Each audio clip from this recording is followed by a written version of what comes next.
Heart failure, HF, is a complex clinical syndrome resulting from structural or functional cardiac impairment, affecting ventricular filling or blood ejection. As you prepare for your internal medicine exam, here's a focused overview. Characteristic symptoms and pathophysiology. Underlying mechanisms. HF can stem from impaired ventricular contractility, systolic dysfunction, abnormal relaxation, or increased stiffness of the ventricles, diastolic dysfunction. Systolic HF, HFrEF, characterized by reduced ejection fraction, LVEF poor 40% due to diminished myocardial contractility. Diastolic HF, HFpEF, involves preserved ejection fraction, LVEF 50%, with elevated filling pressures due to ventricular stiffness or poor relaxation.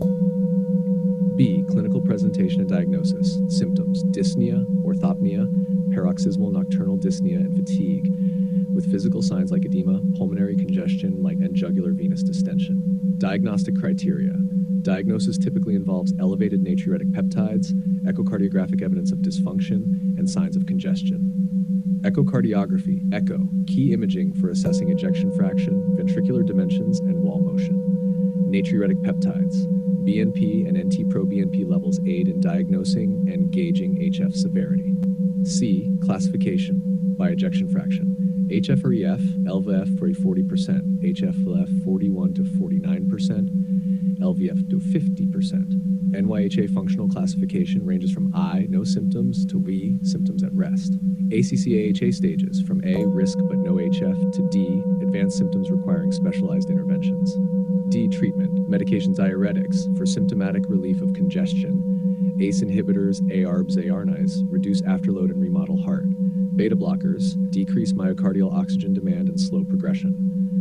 Mineralocorticoid receptor antagonists, MRAs, reduce mortality and morbidity by opposing aldosterone effects. SGLT2 inhibitors, beneficial effects on cardiac function and HF outcomes.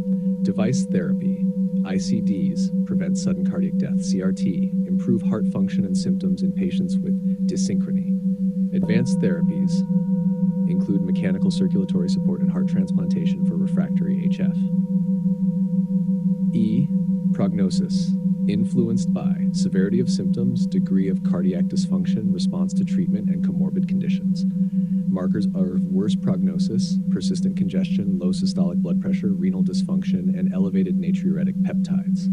High yield points for exam. Understanding of pathophysiology, systolic versus diastolic dysfunction. Clinical indicators, importance of MYHA class and LVEF in assessing severity and guiding treatment. Pharmacological management, emphasize understanding the mechanism of action and indications for key medications like ARNIs, SGLT2 inhibitors, and beta blockers. Role of echo, essential for diagnosis, assessing etiology, and guiding treatment decisions.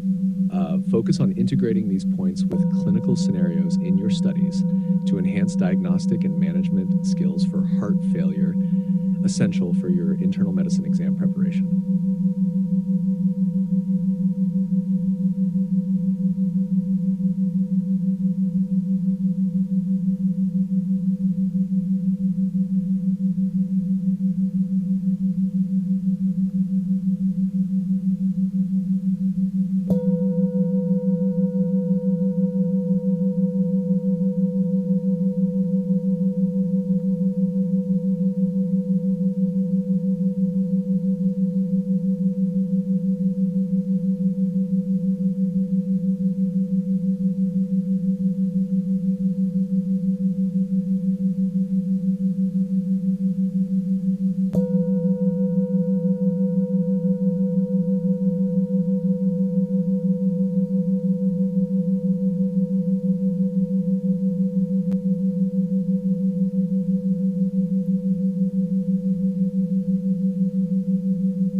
Chronic heart failure, HF, presents with a variety of signs and symptoms, reflecting the underlying pathophysiological changes in cardiac function and the body's compensatory mechanisms. Here are the key signs and symptoms commonly observed in patients with chronic HF. A. Symptoms. 1. Dyspnea, shortness of breath, experienced during exertion or at rest in severe cases. Orthopnea, breathlessness that occurs when lying flat, which often improves with sitting up. Paroxysmal nocturnal dyspnea, sudden episodes of severe shortness of breath at night, usually waking the patient from sleep.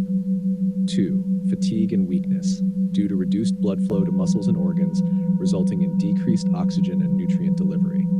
3. Cough, persistent, may be worse when lying down, often a dry cough but can be productive if pulmonary congestion is present.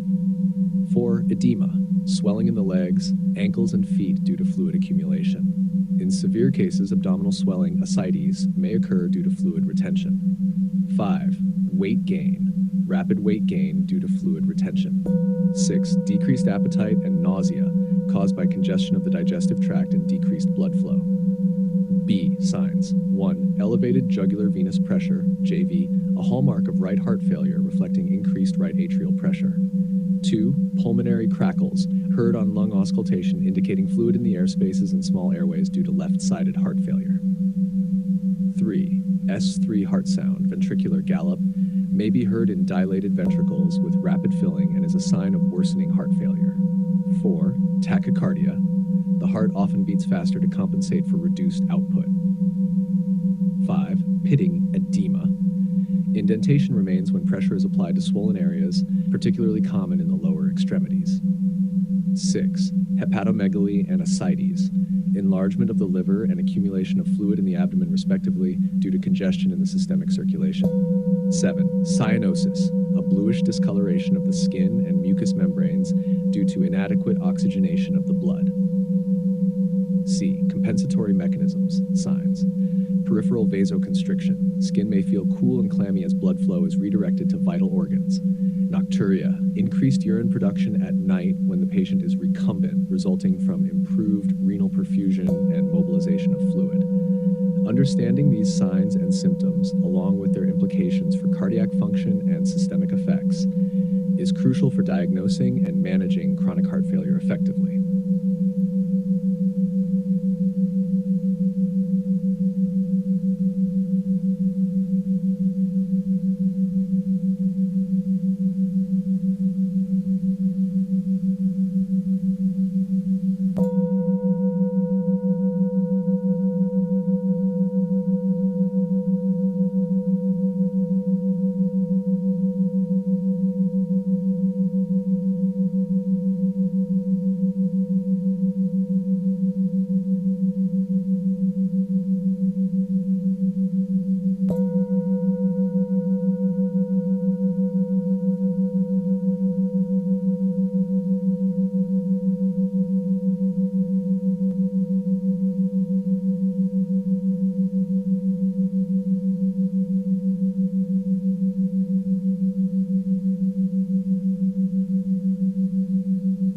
Pharmacotherapy for chronic heart failure, HF, is a cornerstone of management aimed at improving symptoms, slowing disease progression, and reducing mortality. The treatment approach varies depending on the type of heart failure, specifically heart failure with reduced ejection fraction, HFrEF, versus heart failure with preserved ejection fraction, HFpEF. Here's an overview of the key pharmacological treatments used in chronic HF. Heart failure with reduced ejection fraction, HFrEF. 1. Angiotensin-converting enzyme inhibitors, ACEIs, or angiotensin II receptor blockers, ARBs. Examples: enalapril, lisinopril, ramipril, ACEIs, losartan, valsartan, ARBs. Mechanism: reduce systemic vascular resistance and preload, improve remodeling, and decrease fibrosis. Benefits: shown to reduce mortality and morbidity. 2. Beta blockers. Examples: carvedilol, metoprolol succinate, bisoprolol. Mechanism: reduce the harmful effects of excessive sympathetic stimulation on the heart. Benefits: proven to reduce mortality and hospitalization rates. 3. Mineralocorticoid receptor antagonists. Examples: spironolactone, eplerenone. Mechanism: block aldosterone receptors, reducing salt and water retention, myocardial fibrosis, and arrhythmias. Benefits: improve survival and reduce hospitalization. 4. Diuretics. Types: loop diuretics, e.g. furosemide, bumetanide, are most commonly used. Mechanism: reduce fluid overload and symptoms of congestion. Benefits: improve symptoms but have not been shown to reduce mortality. 5. Angiotensin receptor neprilysin inhibitors, ARNIs. Example, sacubitril valsartan. Mechanism combines neprilysin inhibition with ARB for an enhanced neurohormonal blockade. Benefits: reduces mortality and hospitalization more effectively than ASIs alone. 6. Sodium glucose cotransporter 2 inhibitors, SGLT2 inhibitors. Examples, dapagliflozin, empagliflozin. Mechanism: originally developed for diabetes, they reduce glucose reabsorption in the kidneys but also reduce cardiac workload and improve cardiac function. Benefits: reduce the risk of worsening heart failure and death from cardiovascular causes. Heart failure with preserved ejection fraction, HFpEF. Treatment for HFpEF is more focused on managing symptoms and comorbid conditions, as there are no therapies proven to improve mortality specifically for HFpEF. 1. Diuretics, for symptom control of fluid overload. 2. Management of comorbidities. Strict control of hypertension, diabetes, coronary artery disease, and atrial fibrillation is essential. 3. GLT2 inhibitors. Emerging evidence suggests potential benefits in HFpEF similar to those seen in HFrEF. All patients, lifestyle modifications, including salt restriction, fluid management, exercise, and weight control. Regular monitoring of electrolytes, renal function, and symptoms to adjust therapy as needed. Anticoagulation for patients with HF who have atrial fibrillation or other indications. Advanced therapies for patients who remain symptomatic despite optimal medical therapy. More invasive options like device therapy, e.g. ICDs, CRTs, or mechanical circulatory support may be considered. This pharmacological framework provides a structured approach to treating chronic heart failure with a focus on both symptom relief and targeted therapy to modify disease progression and improve survival outcomes.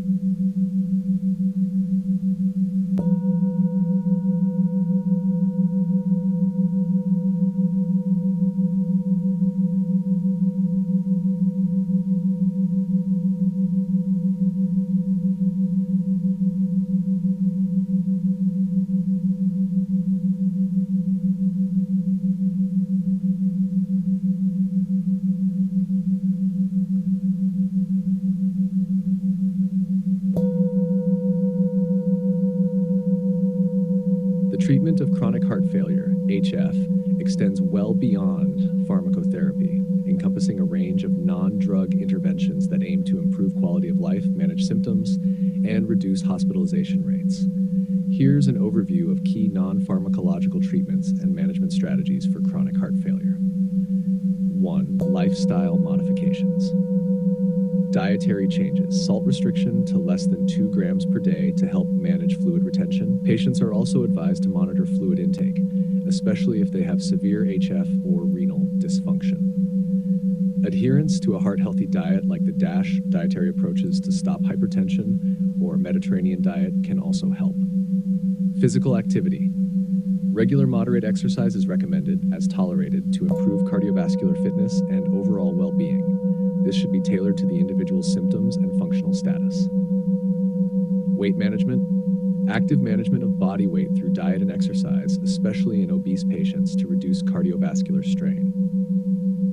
Part 2, monitoring and self-care. Regular monitoring. Patients are often taught to monitor their weight daily as sudden increases can indicate worsening HF.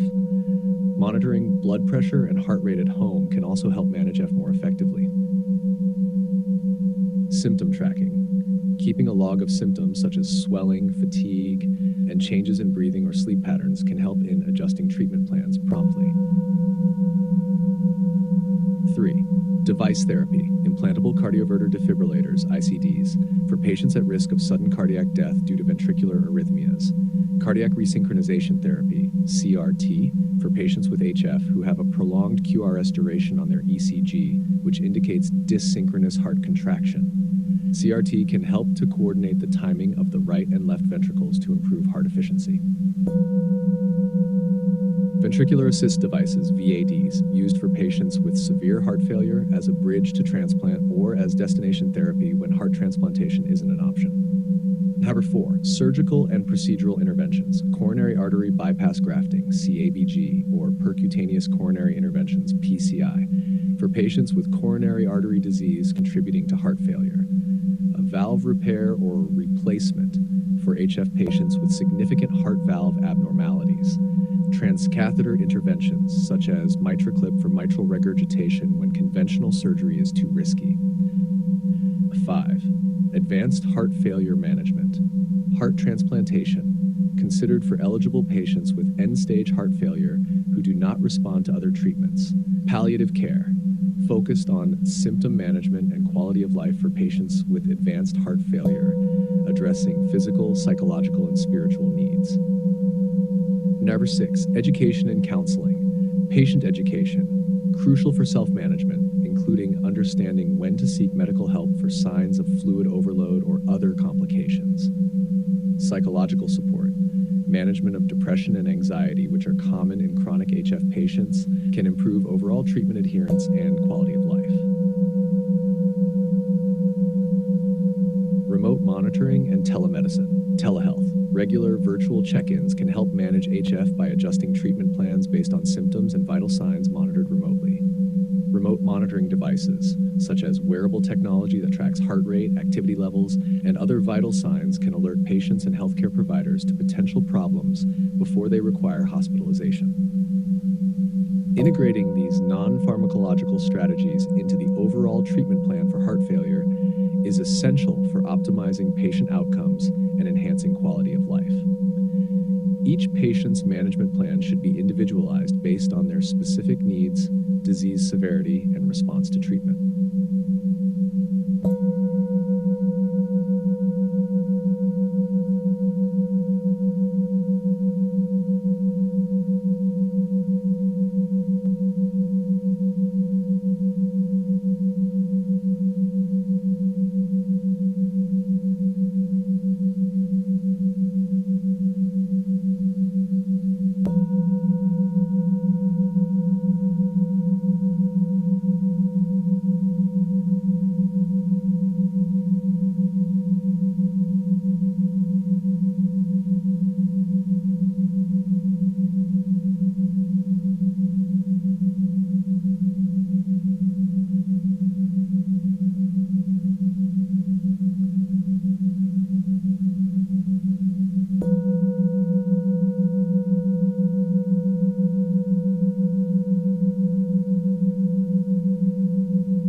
Pulmonary edema, characterized by the accumulation of fluid in the lung interstitium and alveoli, can be classified as either cardiogenic or non-cardiogenic. Here's a focused summary of its management, tailored for your internal medicine exam preparation, especially emphasizing pharmacotherapeutic strategies.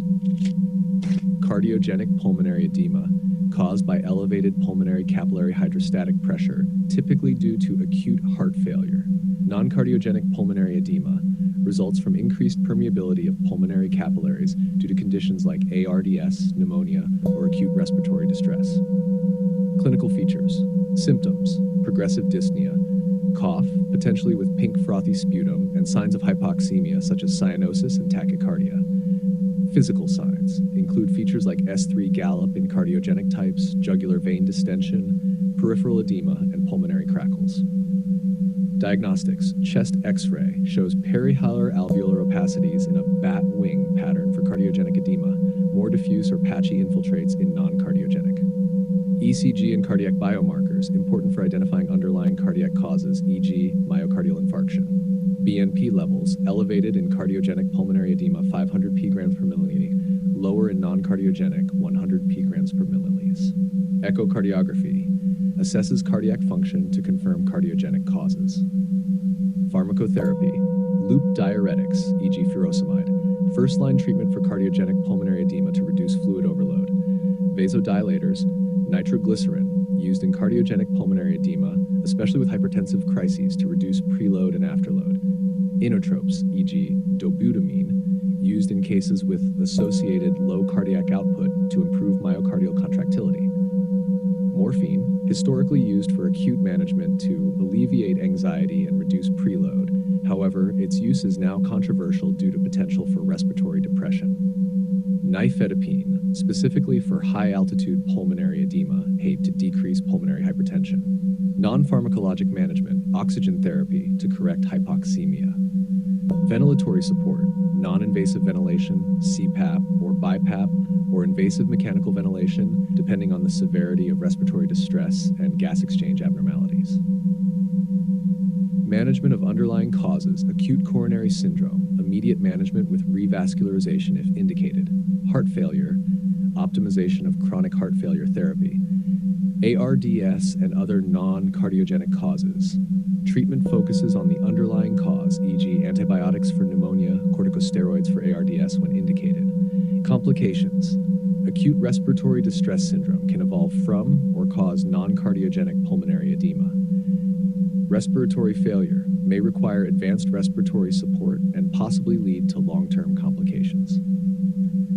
For your internal medicine exam, focus on understanding the pathophysiology, identifying clinical signs and symptoms, differentiating between cardiogenic and non-cardiogenic causes through imaging and biomarkers, and being proficient with the initial and supportive management strategies, particularly pharmacotherapy.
The treatment of pulmonary edema involves addressing the underlying cause while simultaneously managing the symptoms of fluid overload in the lungs.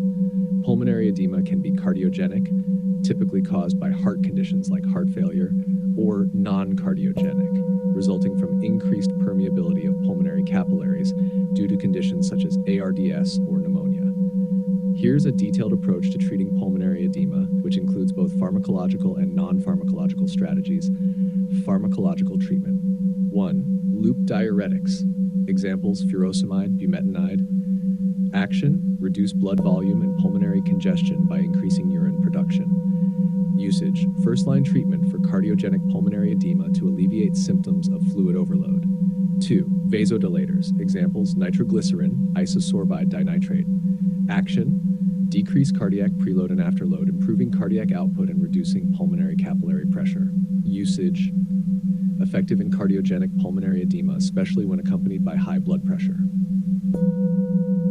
3. Morphine. Action: reduces patient anxiety, preload, venous dilatation, and afterload, arterial dilatation. However, its use is controversial due to risks of respiratory depression.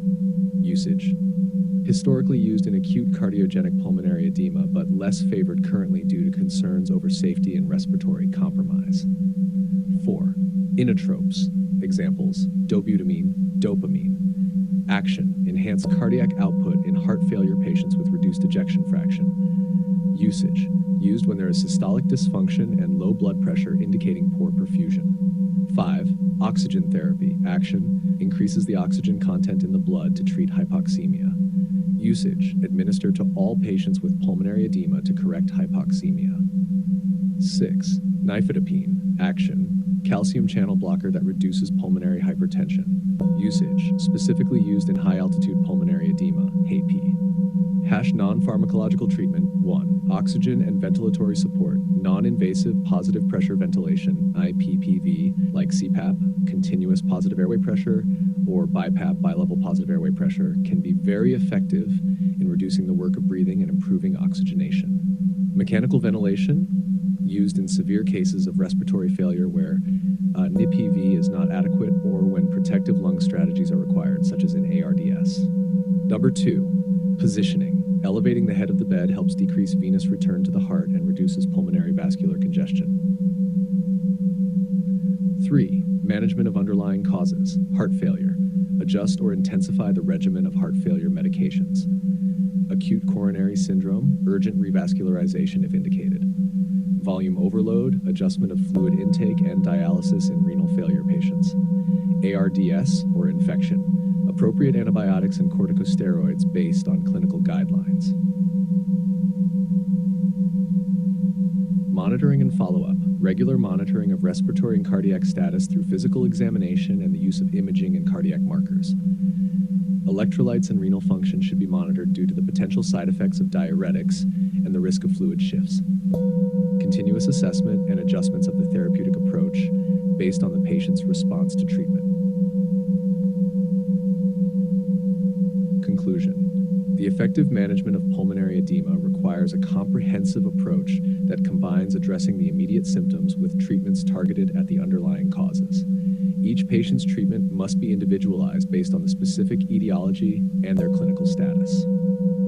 For medical exam preparation, focus on understanding the mechanisms of action of the treatments and their appropriate indications, as well as the initial emergency management steps for stabilizing patients with pulmonary edema.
Coronary artery disease, CAD, also known as ischemic heart disease, primarily results from the narrowing or blockage of coronary arteries due to atherosclerosis. This mismatch between myocardial oxygen supply and demand can lead to symptoms such as angina and potentially more severe complications like myocardial infarction. Here's a focused summary for your internal medicine exam preparation, emphasizing drug names and treatment strategies. Definition. Stable CAD, characterized by stable angina or being asymptomatic. Symptoms are controlled with medication. Clinical features. Symptoms typically presents as retrosternal chest discomfort, tightness, or pressure, often provoked by exertion or emotional stress and relieved by rest or nitroglycerin. Diagnostics. Initial assessment includes a detailed history to assess the nature and triggers of chest pain, risk factors, and a physical exam. ECG, often performed as an initial test, may show changes indicative of ischemia or previous myocardial infarction. Stress testing, to evaluate the heart's response to stress, can be exercise-induced or pharmacologically induced with agents like dobutamine. Coronary angiography, gold standard for diagnosing CAD, involving the visualization of coronary arteries to identify blockages. Imaging, coronary CT angiography, CCTA, or coronary artery calcium, CATE, scoring to assess the presence and extent of coronary atherosclerosis. Management, lifestyle modifications, smoking cessation, diet changes, and regular exercise. Pharmacotherapy, antiplatelet agents, aspirin and clopidogrel to prevent thrombosis. Beta blockers, e.g. metoprolol, bisoprolol, or carvedilol to reduce myocardial oxygen demand and control symptoms. ACE inhibitors, e.g. lisinopril or ramipril, particularly beneficial in patients with systolic dysfunction, diabetes, or hypertension. Statins for lipid management and plaque stabilization. Calcium channel blockers, e.g. amlodipine, diltiazem, or verapamil, used if beta blockers are contraindicated or to further control angina symptoms. Nitrates, e.g. nitroglycerin for quick relief of angina and isosorbide mononitrate or dinitrate for long-term management. Revascularization, percutaneous coronary intervention, PCI, or coronary artery bypass grafting, CABG, may be indicated based on the extent of coronary blockage and symptom severity. Prognosis. Prognosis depends on the extent of disease, left ventricular function, and the effectiveness of the management strategy, including lifestyle changes and adherence to pharmacological treatment. For your exam, focus on understanding the pathophysiology of atherosclerosis leading to KID, the clinical implications of various diagnostic tools, and the detailed pharmacological regimen used in the management of CAD, including specific indications for each drug class.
Coronary artery disease, CAD, the leading cause of mortality worldwide, is primarily driven by atherosclerosis, a process in which plaques build up in the arterial walls.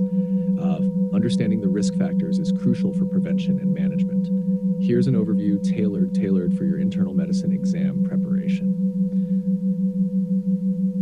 1. Hyperlipidemia. Elevated levels of total cholesterol, low-density lipoprotein LDL cholesterol and triglycerides, and low levels of high-density lipoprotein HDL cholesterol contribute to plaque formation. 2. Hypertension. High blood pressure accelerates atherosclerosis by damaging the endothelium of blood vessels, facilitating plaque deposition. 3. Smoking. Tobacco use increases the risk of CAD through multiple mechanisms, including endothelial damage, increased oxidative stress, and enhanced thrombosis.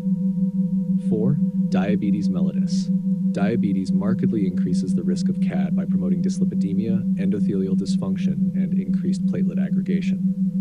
5. Obesity, particularly central obesity, which is associated with metabolic abnormalities that promote CAD, such as insulin resistance, hypertension, and dyslipidemia. 6. Physical inactivity. Sedentary lifestyle contributes to the development of obesity, hypertension, and metabolic abnormalities, increasing the risk for CAD.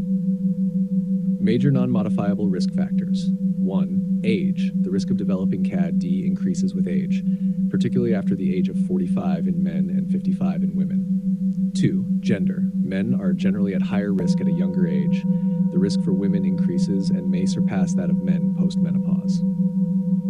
3. Family history. A family history of early heart disease, father or brother diagnosed before age 55, mother or sister diagnosed before age 65, suggests a genetic predisposition to CAD. Contributory risk factors. 1. Psychosocial factors. Stress, depression, and socioeconomic factors such as low educational status and low income can contribute to the risk of CAD. 2. Chronic kidney disease. Impaired renal function is associated with increased CAD risk due to related hypertension, dyslipidemia, and altered calcium phosphate metabolism.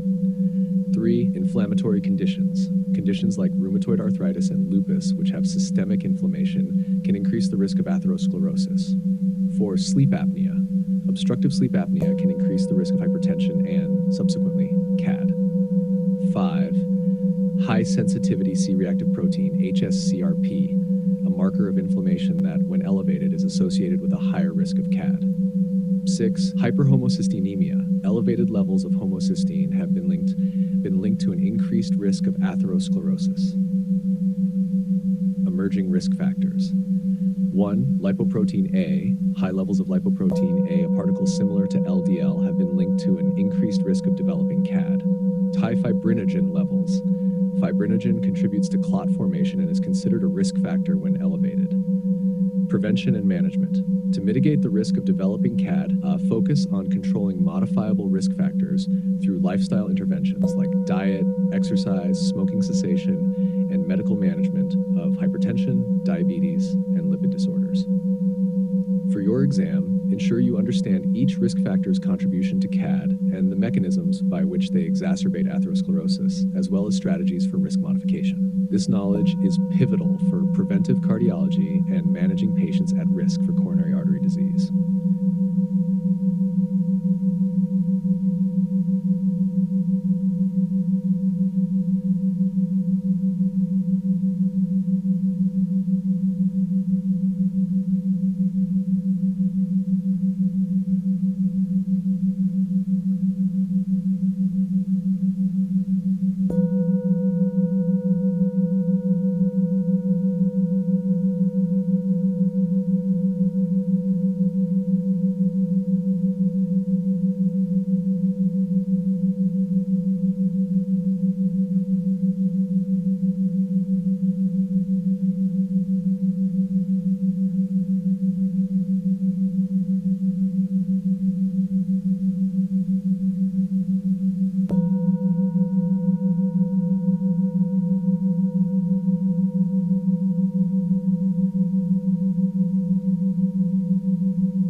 Secondary prevention of coronary artery disease, CD, focuses on preventing the progression of the disease and reducing the risk of future cardiovascular events in patients who have already been diagnosed with KED. This involves a combination of lifestyle modifications, pharmacotherapy, and in some cases, procedural interventions. Here's a comprehensive guide to secondary prevention strategies which are crucial for your internal medicine exam. Taberster 1. Lifestyle modifications. Smoking cessation, absolute cessation of smoking and avoidance of secondhand smoke exposure. Diet. Adoption of a heart-healthy diet such as the Mediterranean or DASH, dietary approaches to stop hypertension diet. Emphasis on fruits, vegetables, whole grains, and protein sources, and healthy fats. Reduction in saturated fats, cholesterol, and trans fats. Physical activity. Patients should aim for at least 150 minutes of moderate intensity aerobic exercise per week, or 75 minutes of vigorous intensity aerobic exercise, supplemented by muscle strengthening activities on 2 or more days per week. Weight management.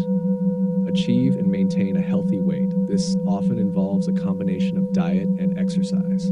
Alcohol consumption. Limit alcohol intake to no more than 1 drink per day for women and 2 drinks per day for men.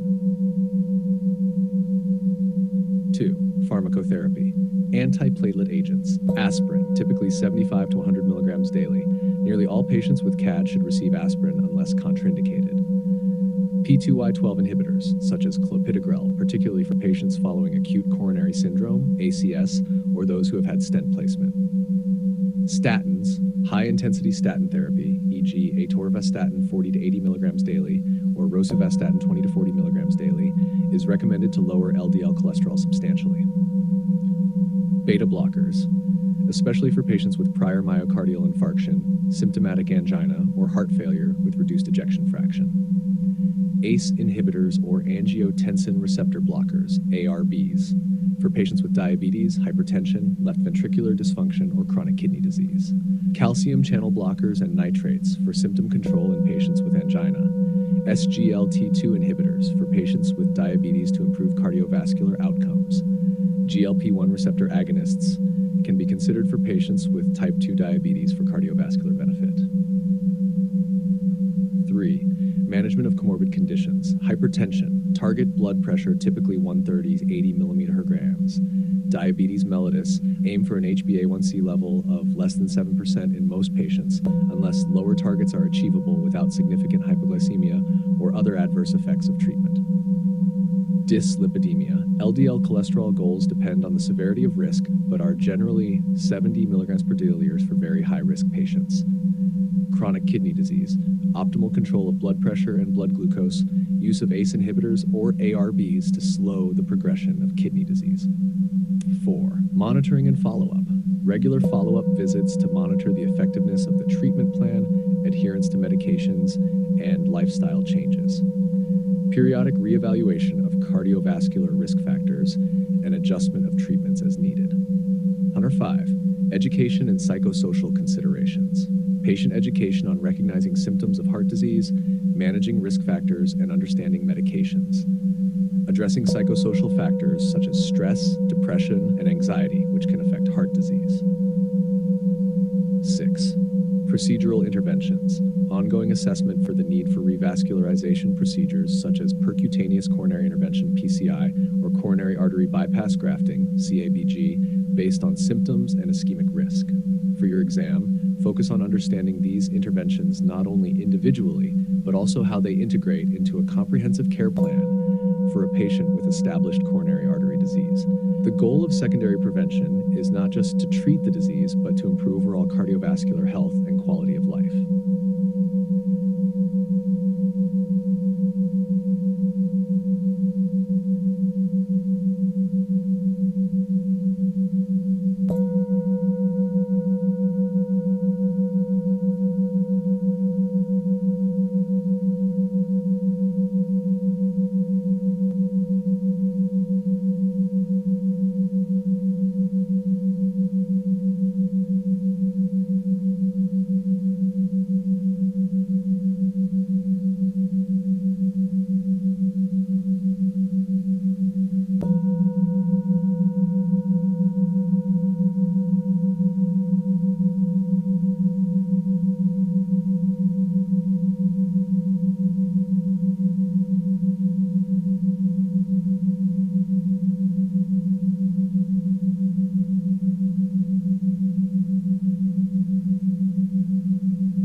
Pulmonary embolism (PE) is a serious condition characterized by the obstruction of pulmonary arteries, usually by a thrombus originating from deep vein thrombosis (DVT. Here's a focused summary on the key aspects of PE, including diagnostic approaches and pharmacological treatments essential for your internal medicine exam. Definition: pulmonary embolism (PE), blockage in one or more pulmonary arteries, typically by thrombi that travel from the legs or pelvis. Venous thromboembolism includes both DVT and PE. Epidemiology: PE affects about 1 to 2 per 1,000 people annually in the U.S., with increasing incidence with age. Etiology: most PEs are caused by thrombi from DVT. Other types, though less common, include fat, air, and amniotic fluid emboli. Pathophysiology: a thrombus from DVT travels through the venous system into the pulmonary arteries, causing obstruction. This leads to compromised blood flow, potential infarction, and increased pulmonary artery pressures, which can strain the right ventricle. Clinical features: symptoms can range from none to severe and include dyspnea, chest pain, tachypnea, tachycardia, and in severe cases, syncope or shock. Diagnostics: D-dimer, used to rule out PE in patients with low clinical probability. Elevated levels prompt further imaging. CT pulmonary angiography, CTPA, the gold standard for diagnosing PE, showing direct signs of pulmonary artery obstruction. VQ scan, used when CTPA is contraindicated. Echocardiography can indicate right ventricular strain and help in assessing the severity of PE. Treatment: anticoagulation, mainstay of treatment to prevent clot extension and new clot formation. Low molecular weight heparin, LMWH, e.g. enoxaparin. Direct oral anticoagulants, DOACs, e.g. rivaroxaban, apixaban. Vitamin K antagonists, e.g. warfarin, target INR of 2 to 3. Thrombolytic therapy, For massive PE or high-risk submassive PE, using agents like alteplase. Surgical and mechanical thrombectomy, considered if thrombolytics are contraindicated or have failed. Prevention and risk management. Assessment and management of risk factors are crucial. Anticoagulation is essential for patients with a history of VTE to prevent recurrence. Complications can include chronic pulmonary hypertension, recurrent embolism, and in severe cases, right heart failure or sudden cardiac death. For your exam, focus on understanding the pathophysiology, recognizing the clinical presentation, knowing the diagnostic pathways based on clinical probability, and managing according to the severity of PE.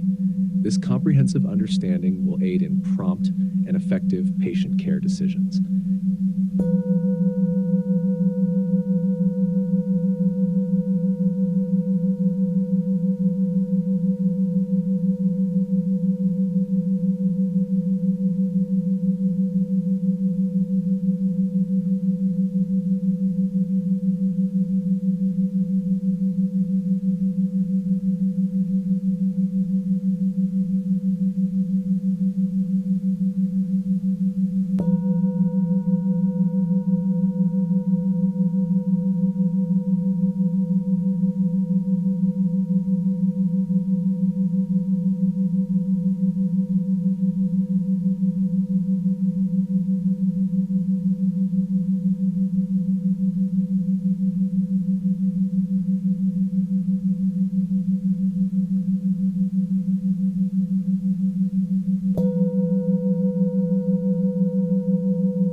Understanding the risk factors for pulmonary embolism, PE, is crucial for both prevention and early detection. Here are the key risk factors categorized into various groups.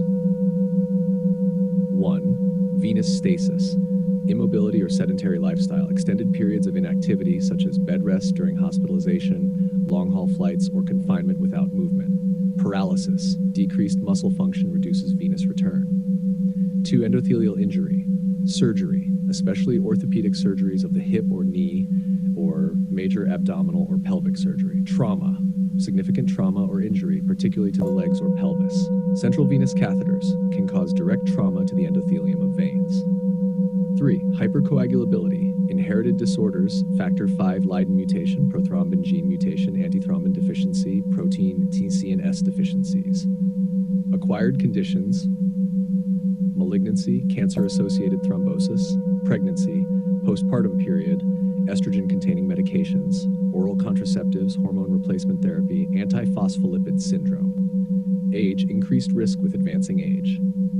Obesity, higher body mass index, is associated with increased risk.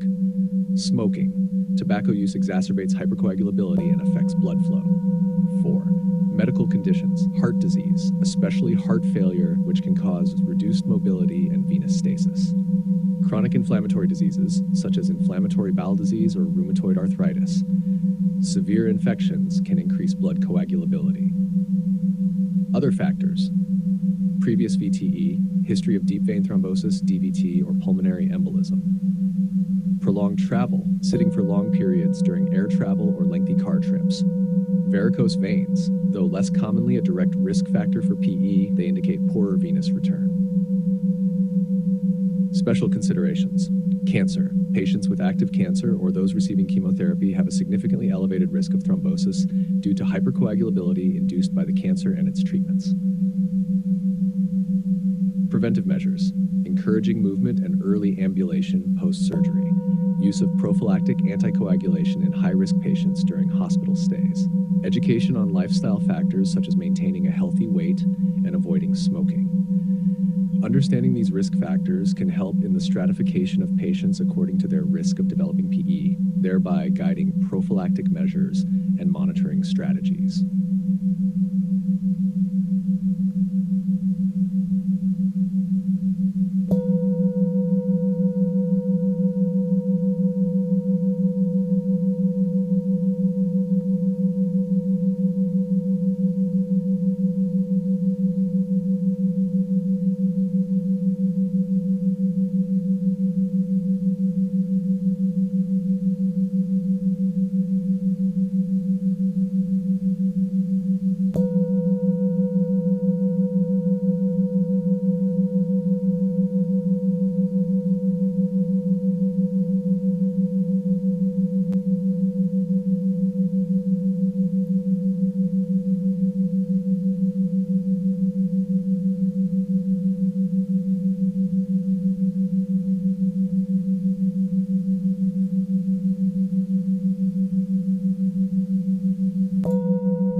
The clinical presentation of pulmonary embolism, PE, can vary widely from very mild symptoms to severe life-threatening conditions. Here are the common symptoms and signs associated with PE. A. Symptoms. 1. Dyspnea. Sudden onset of shortness of breath is the most common symptom, occurring in over 70% of cases. Chest pain, pleuritic pain, sharp stabbing pain that worsens with deep breathing. Substernal chest pressure, similar to that of a myocardial infarction, particularly in massive PE. 3. Cough, may be dry or produce bloody or blood-streaked sputum. 4. Hemoptysis, although less common, coughing up blood can occur. 5. Syncope, fainting episodes, especially in massive or high-risk PE. 6. Palpitations due to elevated heart rate, tachycardia. B. Signs. 1. Tachypnea, increased respiratory rate is commonly observed. 2. Tachycardia, rapid heart rate, though not specific to PE, is frequently noted. 3. Cyanosis, bluish skin tone due to inadequate oxygenation. 4. Fever, low-grade fever might occur. 5. Hypotension, especially in severe cases, indicating possible shock. 6. Jugular venous distension, sign of increased right heart strain, particularly in massive PE. 7. Leg swelling or pain, indicative of deep vein thrombosis, DVT, in the presence of PE. C. Patterns of presentation. Massive PE, characterized by significant hemodynamic instability, marked by severe hypotension or shock, and an immediate threat to life. Submassive PE presents with right ventricular dysfunction but without systemic hypotension. Low-risk PE, a stable condition with no signs of right ventricular dysfunction or hypotension. D. Unusual presentations. Some patients may present with atypical symptoms such as severe abdominal pain due to infarction of abdominal organs in rare cases. Seizures or neurological symptoms if there are paradoxical emboli through a patent foramen ovale, PFO. E. Clinical considerations. Risk assessment tools. Tools such as the Wells score or Geneva score can help clinicians evaluate the probability of PE based on clinical presentation and history. Differential diagnosis. Important to consider other conditions that mimic PE symptoms, including myocardial infarction, pneumonia, heart failure, and costochondritis. The variability in the presentation of pulmonary embolism makes it a diagnostic challenge, and a high index of suspicion is often necessary, particularly in patients with risk factors or ambiguous symptoms.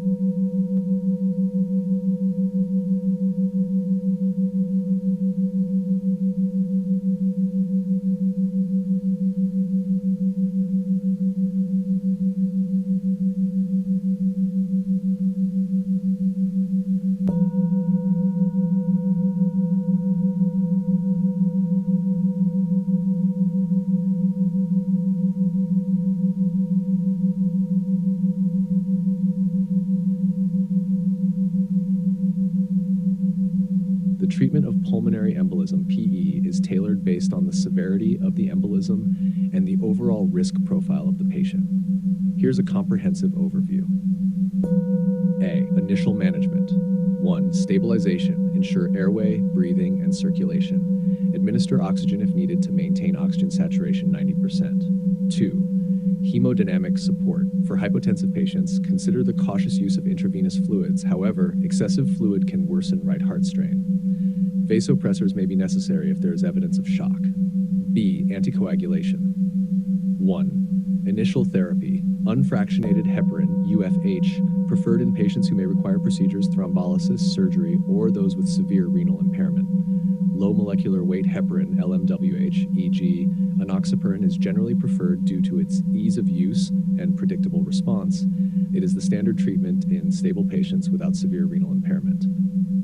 Fondaparinux, another alternative, especially for those with a history of heparin-induced thrombocytopenia. 2. Long-term therapy. Direct oral anticoagulants, DOACs, such as rivaroxaban, apixaban, edoxaban, and dabigatran, are preferred due to their ease of use and fewer monitoring requirements.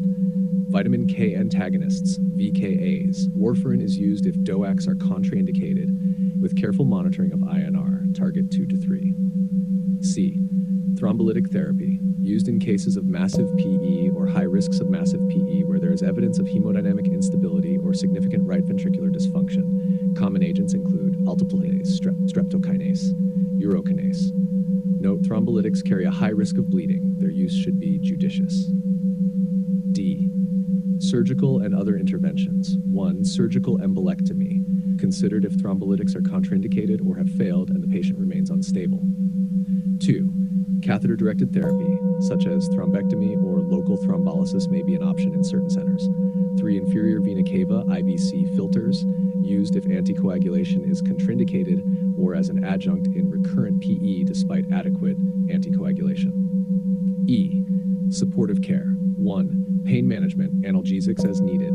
2. Leg compression for patients with deep vein thrombosis to reduce the risk of further embolic events. F. Monitoring and follow-up. Regular monitoring of anticoagulation levels if on VKAs, reassessment of the need for continued anticoagulation based on risk of recurrence versus bleeding, and evaluation for underlying causes that may necessitate extended or indefinite treatment. G. Special considerations. 1. Pregnancy. LMWH is preferred as it does not cross the placenta. 2. Cancer patients. LMWH is also preferred due to better outcomes in cancer-associated thrombosis. The approach to managing PE requires a multidisciplinary team and varies based on individual risk assessments and the presence of contraindications.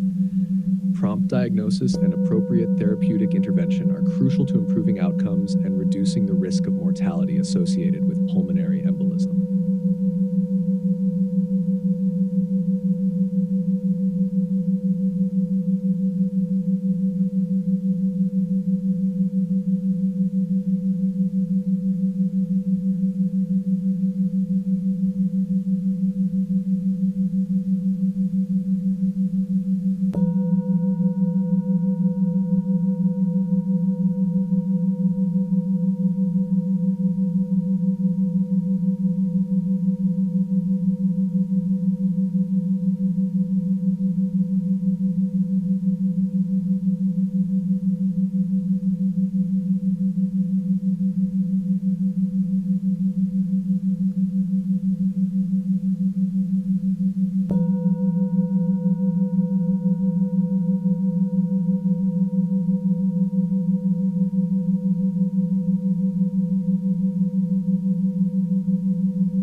Acute coronary syndrome, ACS, encompasses a range of conditions associated with sudden, reduced blood flow to the heart and is categorized based on ECG findings and troponin levels into ST elevation myocardial infarction, ST, non-ST elevation myocardial infarction, NSTMI, and unstable angina, UA.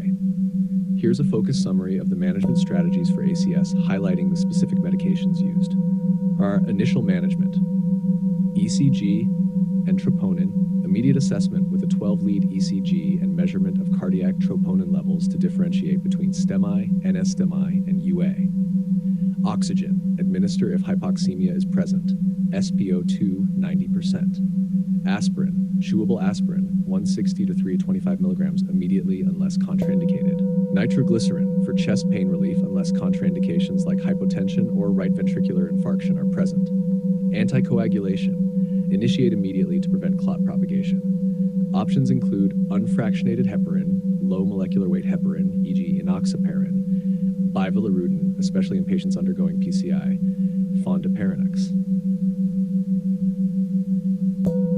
Drug therapy for STEMI, dual antiplatelet therapy DAT, aspirin, and P2Y12 inhibitor, clopidogrel, prasugrel, or ticagrelor. Thrombolytics, if PCI not available within 120 minutes and no contraindications. Alteplase, retaplase, or tenecteplase. Beta blockers, e.g. metoprolol, within the first 24 hours unless contraindicated. ACE inhibitors within 24 hours for patients with LVEF 40%, hypertension, or diabetes. Statin therapy, high-intensity statins such as atorvastatin 80 milligrams daily. Drug therapy for NS-STEMI UA, DAPT, aspirin and a P2Y12 inhibitor, typically clopidogrel or ticagrelor. Anticoagulation, similar options as in STEMI but tailored based on the risk of bleeding and whether invasive strategies will be employed. Beta blockers, ACE inhibitors, and statins, similar to STEMI management. Additional drugs may include glycoprotein 2B3A inhibitors in selected high-risk patients undergoing PCI. Revascularization strategies, STEMI. Immediate PCI is the preferred treatment. If not feasible, fibrinolytic therapy should be considered. Hence, early invasive strategy, coronary angiography, and potential PCI, depending on the risk assessment, e.g. using TIMI or GRACE scores. Monitoring and follow-up. Continuous ECG monitoring to detect arrhythmias or ischemic changes. Serial troponin measurements to assess myocardial damage progression. Follow-up for medication adjustments, lifestyle modifications, and potentially cardiac rehabilitation. This focused approach to pharmacotherapy and intervention is critical for optimizing outcomes in patients with ACS, particularly in reducing the risk of further cardiac events and improving survival rates.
Acute coronary syndrome, ACS, encompasses a spectrum of clinical presentations associated with acute myocardial ischemia, which are primarily differentiated by electrocardiographic ECG changes and serum cardiac biomarkers. Here's a detailed breakdown of the classifications, clinical features, and diagnostic tools for ACS. Classes of acute coronary syndrome, ACS. 1. ST elevation myocardial infarction, defined by ST elevation in two contiguous ECG leads, indicates a full-thickness transmural myocardial infarction. Requires immediate revascularization, typically through percutaneous coronary intervention, PCI, or fibrinolytic therapy. 2. Non-ST elevation acute coronary syndrome, NST, which includes non-ST elevation myocardial infarction, NSTEME, elevated cardiac troponins indicating myocardial injury without ST segment elevation on the ECG. Partial occlusion of a coronary artery is more common. Unstable angina, chest pain or discomfort that occurs at rest, is new in onset, or has a worsening pattern without elevation of cardiac troponins. Clinical features of ACS, common symptoms, chest pain or discomfort, often described as a pressure, squeezing, fullness, or pain in the center of the chest. Pain may radiate to the shoulders, arms, neck, jaw, or back. Nausea, indigestion, heartburn, or abdominal pain. Shortness of breath, cold sweat, lightheadedness, or sudden dizziness. Atypical presentations, more common in women, elderly patients, and people with diabetes. Shortness of breath without chest pain, fatigue or weakness, feeling faint or syncope. Diagnostics tools for ACS1. Electrocardiogram, ECG, first-line diagnostic tool performed immediately upon presentation. identifies ST segment elevation in STEMI or ST segment depression, T-wave inversion in NSTE-ACS. 2. Cardiac biomarkers, troponins, T and I, most sensitive and specific markers of myocardial injury, rise within hours of myocardial injury and remain elevated for days. Serial measurements are often done to track changes if indicative of ongoing damage. 3. Echocardiography assesses cardiac function and structure, helps identify complications of ACS such as ventricular wall motion abnormalities. 4. Coronary angiography, gold standard for definitive diagnosis, visualizes blockages or narrowings in the coronary arteries, essential for planning revascularization strategies like PCI. 5. Chest X-ray, used to exclude other causes of chest pain such as pneumonia or pneumothorax. 6. Stress testing, conducted post-acute phase in patients who did not undergo immediate angiography, helps determine the severity of coronary disease and guides long-term management. Understanding these classifications, recognizing the signs and symptoms, and utilizing appropriate diagnostic tools are critical for the effective management of ACS, optimizing patient outcomes through timely and targeted interventions.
Treatment of acute coronary syndrome, ACS, with persistent ST segment elevation, commonly referred to as STEMI, ST elevation myocardial infarction, is a medical emergency requiring immediate intervention to restore blood flow to the heart and minimize myocardial damage. Here's a detailed overview of the treatment protocols. 1. Immediate management. Aspirin. Administer chewable aspirin once at 62 3 to 25 milligrams immediately upon suspicion of STEMI unless contraindicated. Oxygen therapy. Administer if oxygen saturation is below 90% or if there are signs of respiratory distress. Nitroglycerin, given sublingually or as a spray for chest pain, unless contraindicated, e.g. right ventricular infarction, hypotension. Analgesia. Morphine is the preferred analgesic if the pain is not relieved by nitroglycerin. 2. Reperfusion therapy. The primary goal in STEMI management is the rapid restoration of coronary blood flow. 2 main reperfusion strategies are percutaneous coronary intervention, PCI, the preferred method for reperfusion if it can be performed within 90 minutes of first medical contact, FMC. PCI involves balloon angioplasty and often stent placement to open the blocked coronary artery. Fibrinolytic therapy, indicated if PCI is not available within 120 minutes of FMC, should be administered within 30 minutes of hospital arrival if PCI is delayed. Common fibrinolytics include alteplase, retaplase, and tenecteplase. NAR3 antithrombotic therapy, anticoagulation, administered concurrently with PCI or fibrinolytic therapy. Options include intravenous unfractionated heparin, low molecular weight heparin, e.g. enoxaparin or bivalirudin. Dual antiplatelet therapy, aspirin plus a P2Y12 inhibitor, clopidogrel, prasugrel, or ticagrelor, is initiated as soon as possible before or during PCI and continued in the long term. And 4. Beta blockers. Oral beta blockers should be started within the first 24 hours, provided there are no contraindications such as heart failure, low output state, or other risk factors for shock. 5. ACE inhibitors. For patients with STEMI who have left ventricular dysfunction, heart failure, or are at high risk of developing these conditions, ACE inhibitors should be started within the first 24 hours. 6. Statins. High-intensity statin therapy should be initiated as early as possible to stabilize plaques and reduce cholesterol levels. 7. Monitoring and supportive care, continuous ECG monitoring to detect arrhythmias, ongoing ischemia, or infarct extension. Monitor for complications such as heart failure, cardiogenic shock, and mechanical complications of MI. 8. Follow-up and rehabilitation. Cardiac rehabilitation should be considered for all patients after stabilization. Lifestyle modifications and management of risk factors are crucial to prevent recurrence. Discharge planning.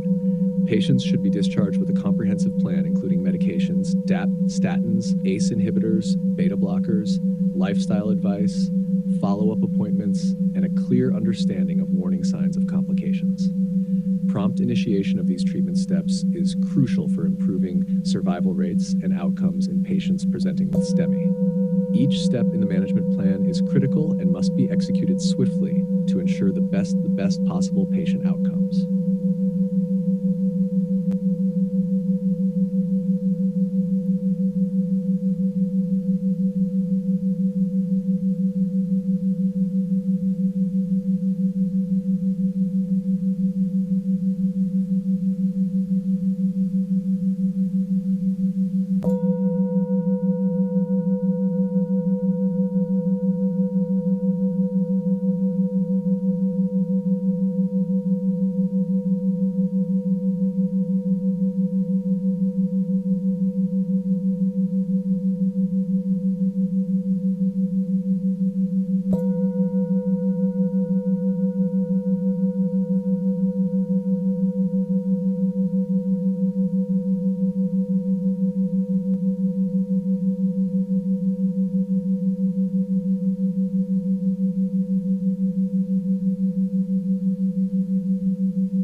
The treatment of acute coronary syndrome, ACS, without persistent ST segment elevation primarily includes non-ST elevation myocardial infarction, NST-EMI, and unstable angina, UA.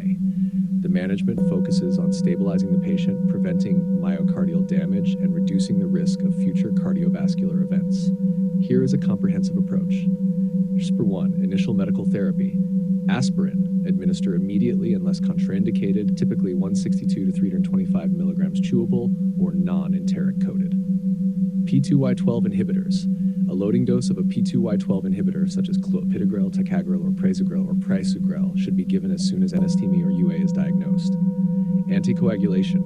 Initiate anticoagulation therapy with options including unfractionated heparin, enoxaparin, or bivalirudin, particularly if invasive strategies are planned. Risk stratification. Clinical risk scores.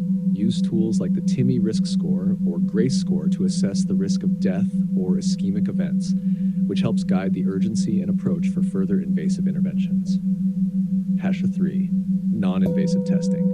If the patient is stabilized and low to intermediate risk, non-invasive stress testing may be conducted to diagnose coronary artery disease and guide treatment decisions. 4. Invasive strategies. Coronary angiography, recommended for patients at high risk as indicated by clinical risk scores or those with refractory angina, hemodynamic, or electrical instability. The timing can vary from immediate to within 72 hours based on the severity and risk assessment. Percutaneous coronary intervention, PCI, performed based on angiographic findings. Stenting and other procedures may be used to open narrowed arteries. 5. Beta blockers. Oral beta blockers should be initiated within the first 24 hours for all patients without contraindications such as heart failure, low output state, or signs of shock. 6. ACE inhibitors or ARBs, indicated for patients with diabetes, hypertension, chronic kidney disease, or those who have signs of heart failure or left ventricular systolic dysfunction. #7. Statins. High-intensity statin therapy should be started immediately regardless of baseline LDL cholesterol levels as it helps stabilize plaque and reduce cardiovascular risk. #8. Monitoring and supportive care. Continuous monitoring for signs of worsening ischemia, arrhythmias, or hemodynamic instability. Manage pain and anxiety with medications such as nitroglycerin and morphine if needed, being cautious of their hypotensive effects. 9. long-term management and secondary prevention, dual antiplatelet therapy DECT, continued for up to 12 months, depending on the specific agents used and patient bleeding risk, lifestyle modifications, smoking cessation, diet, exercise, and weight management, control of comorbidities such as diabetes and hypertension. 10. Discharge planning. Patients should receive detailed education about lifestyle modifications, medication adherence, recognition of symptoms, and when to seek immediate help. Follow-up appointments should be scheduled, including early follow-up with a cardiologist or primary care provider. This comprehensive approach aims to not only treat the current episode, but also to implement long-term strategies to reduce the risk of recurrent cardiovascular events and improve overall cardiovascular health.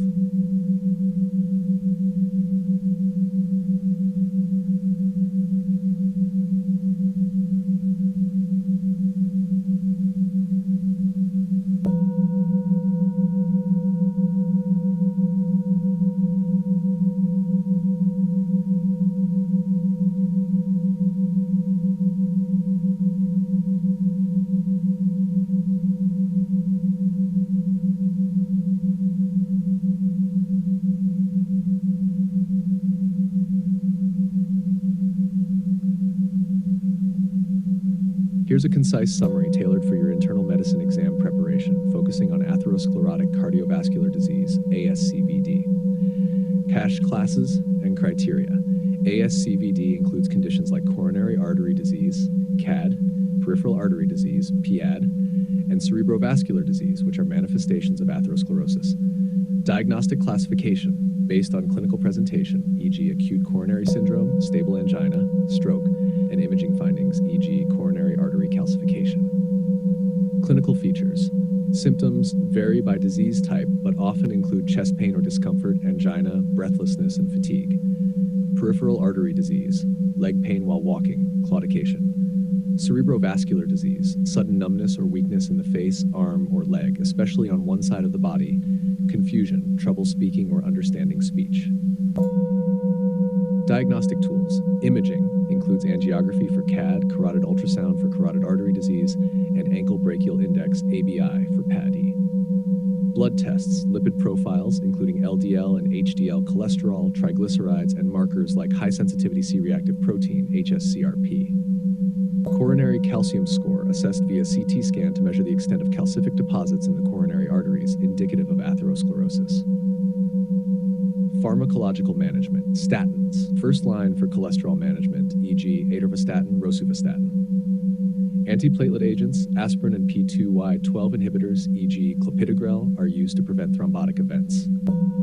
Antihypertensives, control of blood pressure is crucial using ACE inhibitors, e.g. lisinopril, ARBs, e.g. losartan, beta blockers, and calcium channel blockers. Anticoagulants, used in specific conditions like atrial fibrillation associated with ASCVD to prevent stroke, e.g. warfarin, NOACs like apixaban.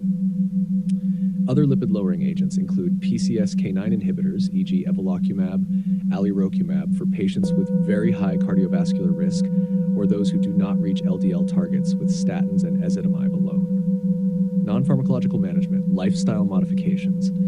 Diet changes to reduce saturated fat and cholesterol intake, regular physical activity, smoking cessation, and weight management are foundational in managing and preventing ASCVD. This overview provides the key elements you need to understand ASCVD for your internal medicine exam, focusing on classifications, clinical presentation, diagnostic tools, and comprehensive treatment strategies, including specific drug names.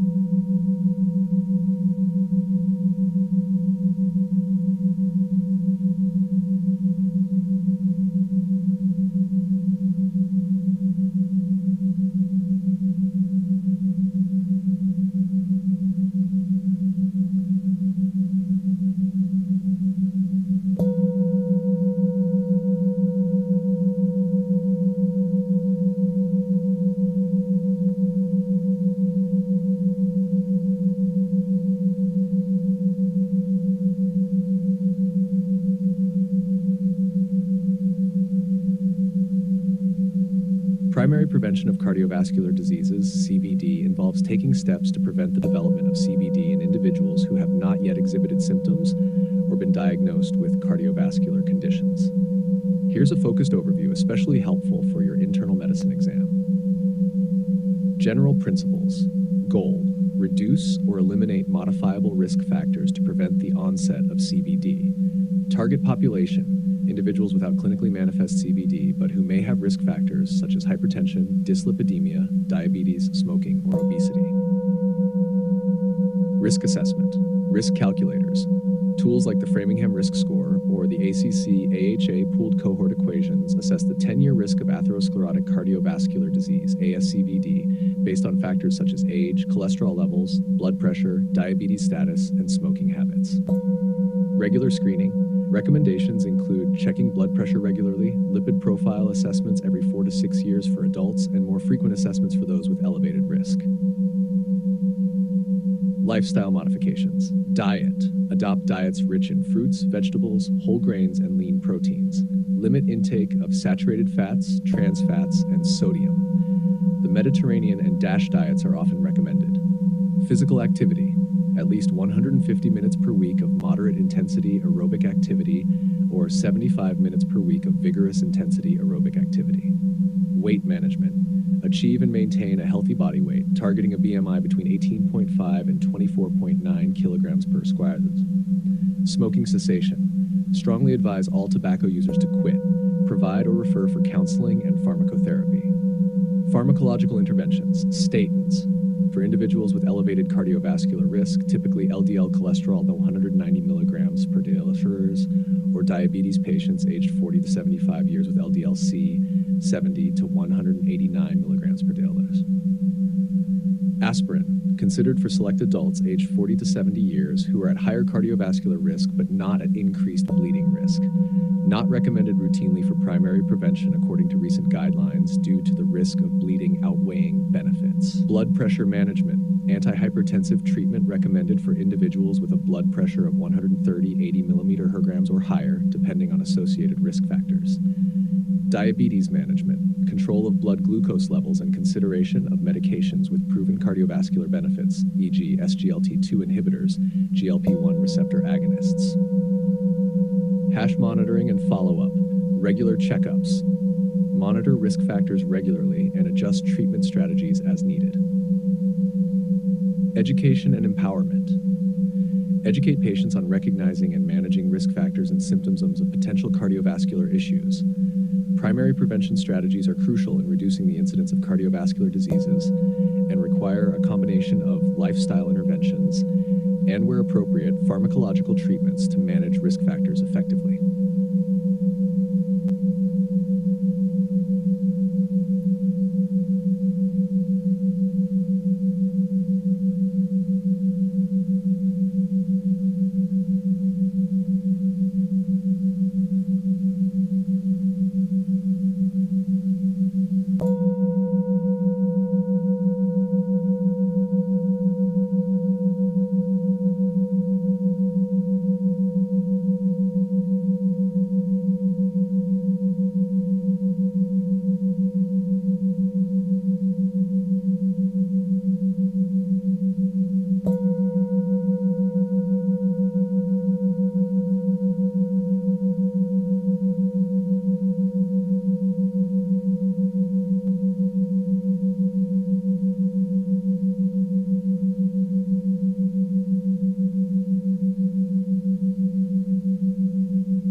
Ischemic heart disease, also known as coronary artery disease, CD, is a condition characterized by reduced blood flow to the heart muscle due to the buildup of plaque in the coronary arteries.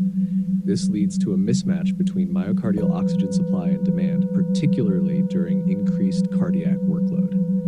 Understanding the pathogenesis and clinical features of IHD is crucial for your internal medicine exam preparation.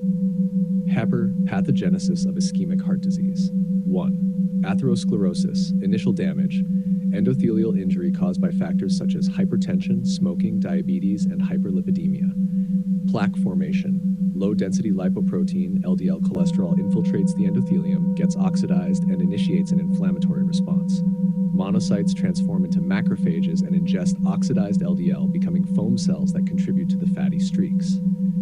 Plaque progression. Smooth muscle cells migrate from the media to the intima, proliferating and secreting extracellular matrix, which leads to fibrous cap formation over the lipid core. Complications: plaque rupture, thrombosis, and acute coronary syndromes when plaques become unstable. 2. Reduced blood flow. Progressive narrowing of coronary arteries leads to insufficient blood flow to meet myocardial oxygen demand, especially during exertion or stress. 3. Ischemia and infarction. Chronic ischemia can lead to myocardial hibernation and stunning. Acute blockages can cause myocardial infarction, heart attack.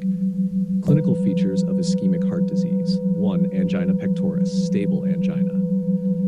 Symptoms: chest pain or discomfort, typically triggered by physical exertion or stress and relieved by rest or nitroglycerin.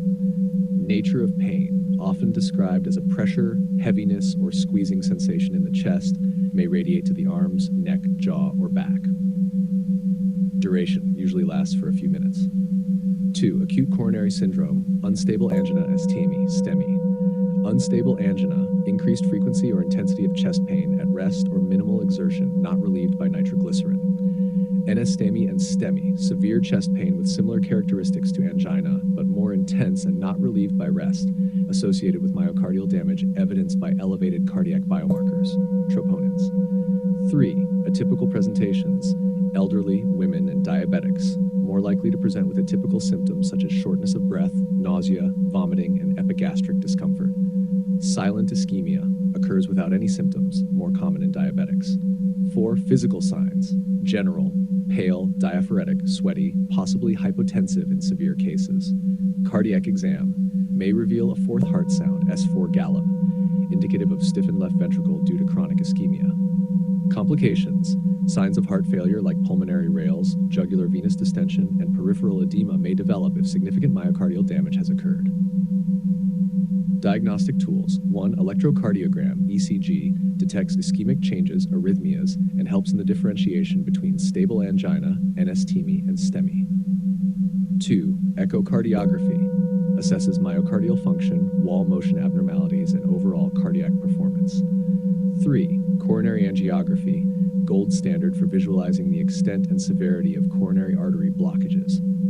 4. Blood tests, cardiac biomarkers, troponins, lipid profile, and other markers of inflammation and cardiac stress. Understanding these aspects of ischemic heart disease provides a solid foundation for diagnosing and managing this prevalent condition, which is critical for successful patient outcomes in clinical practice.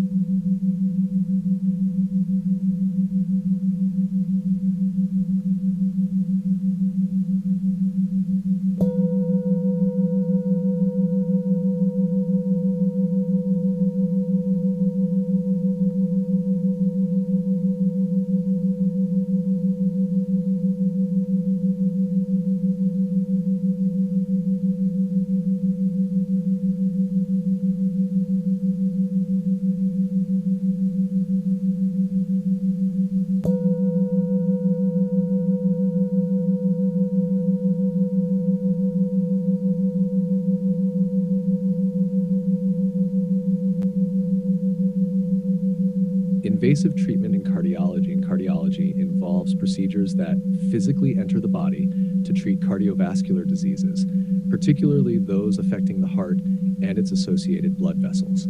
These interventions are crucial for diagnosing, managing, and correcting various heart conditions, including coronary artery disease, valvular heart disease, arrhythmias, and congenital heart defects. Here's an overview tailored for your internal medicine exam preparation. 1. Coronary angioplasty and stenting, percutaneous coronary intervention, PCI, procedure. A catheter with a balloon at its tip is threaded through the vascular system to the narrowed coronary artery. balloon is inflated to widen the artery, and a stent is often placed to keep the artery open. Indications, primarily used to treat coronary artery disease, especially in the setting of acute coronary syndrome, ACS, and stable angina where medical therapy is insufficient. Unhamshar 2. Coronary artery bypass grafting. Procedure. A surgeon creates a new path for blood to flow to the heart by grafting vessels from elsewhere in the body to bypass blocked coronary arteries. Indications, generally recommended for patients with multiple coronary artery blockages, diabetes, or significant left main coronary artery disease, and when PCI is not suitable.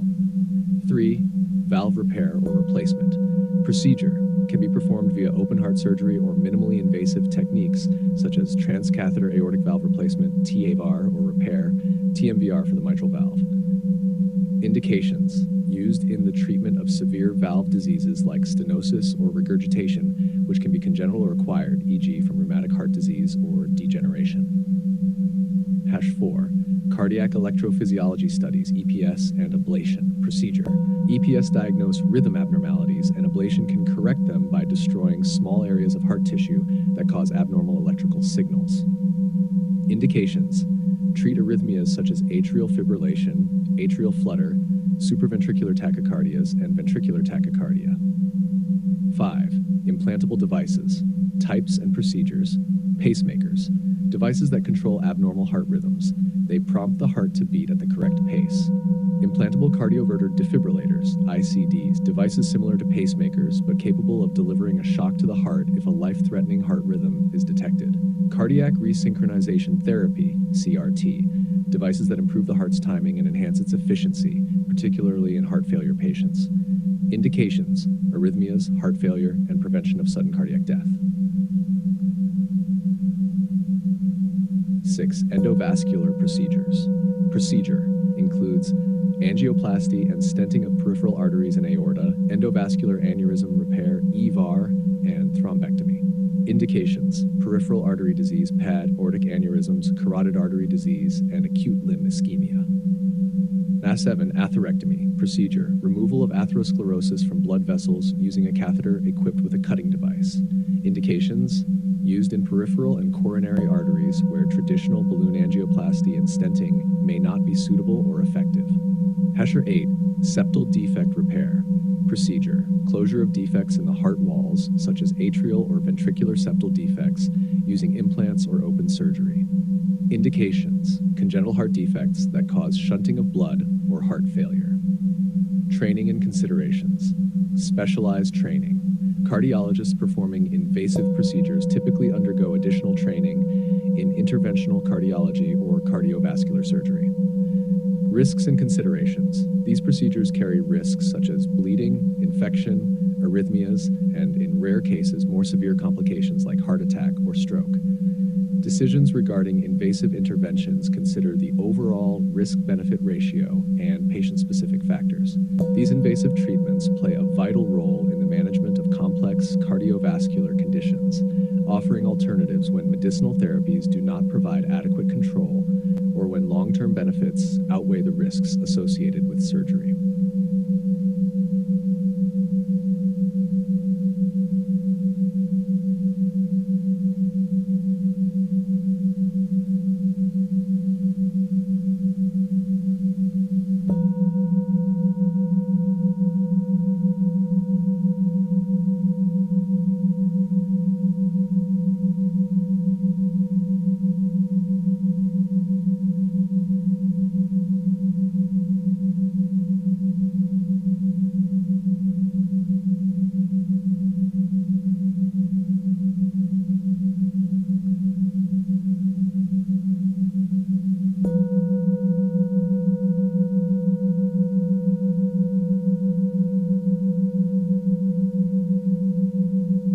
Myocardial infarction, MI, is a critical condition resulting from the interruption of blood flow to a part of the heart, causing heart cells to die.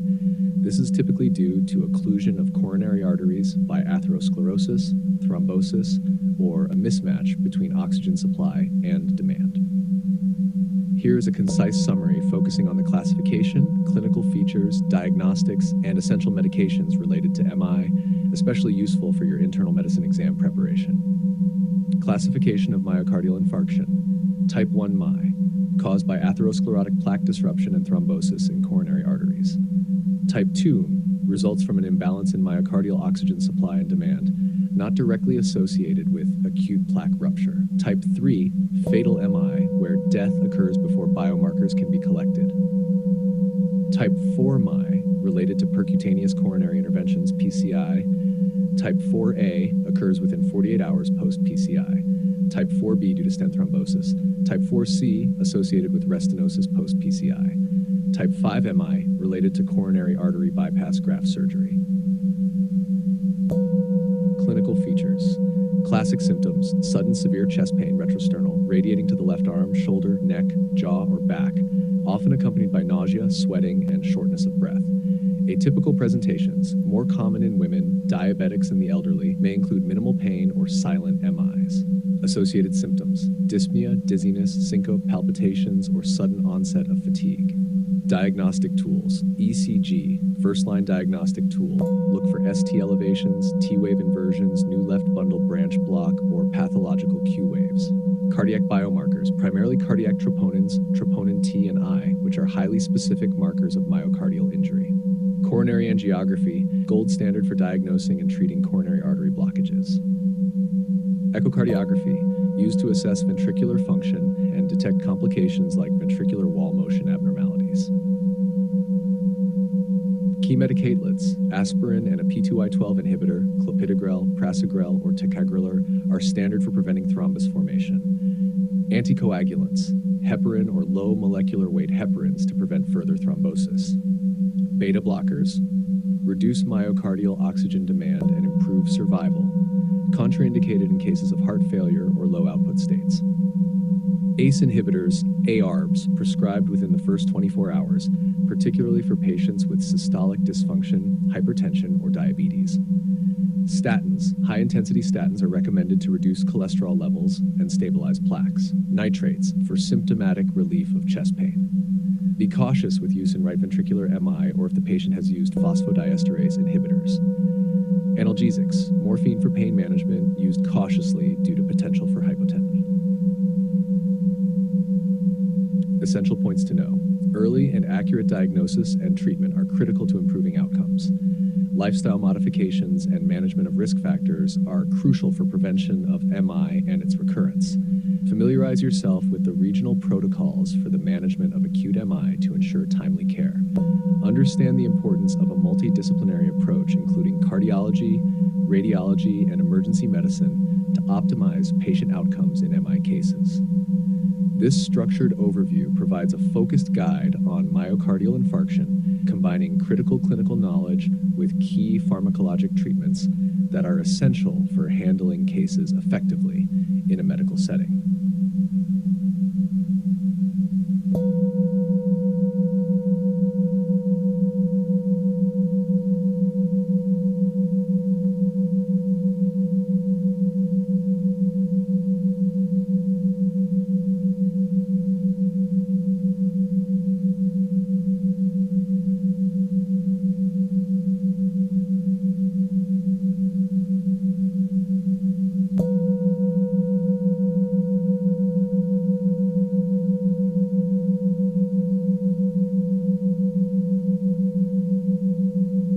The clinical presentation of acute myocardial infarction MI is varied, ranging from classic symptoms to atypical and subtle signs, particularly in certain populations like women, the elderly, and diabetic patients. Here's a detailed overview of the clinical features commonly associated with acute MI, which is essential for diagnosing and initiating prompt treatment. Classic presentation: chest pain, often described as severe, crushing, squeezing, or pressure-like pain located centrally in the chest. The pain may last for more than a few minutes and often does not resolve with rest or nitroglycerin. Radiation. Pain typically radiates to the left arm, shoulder, neck, jaw, or back.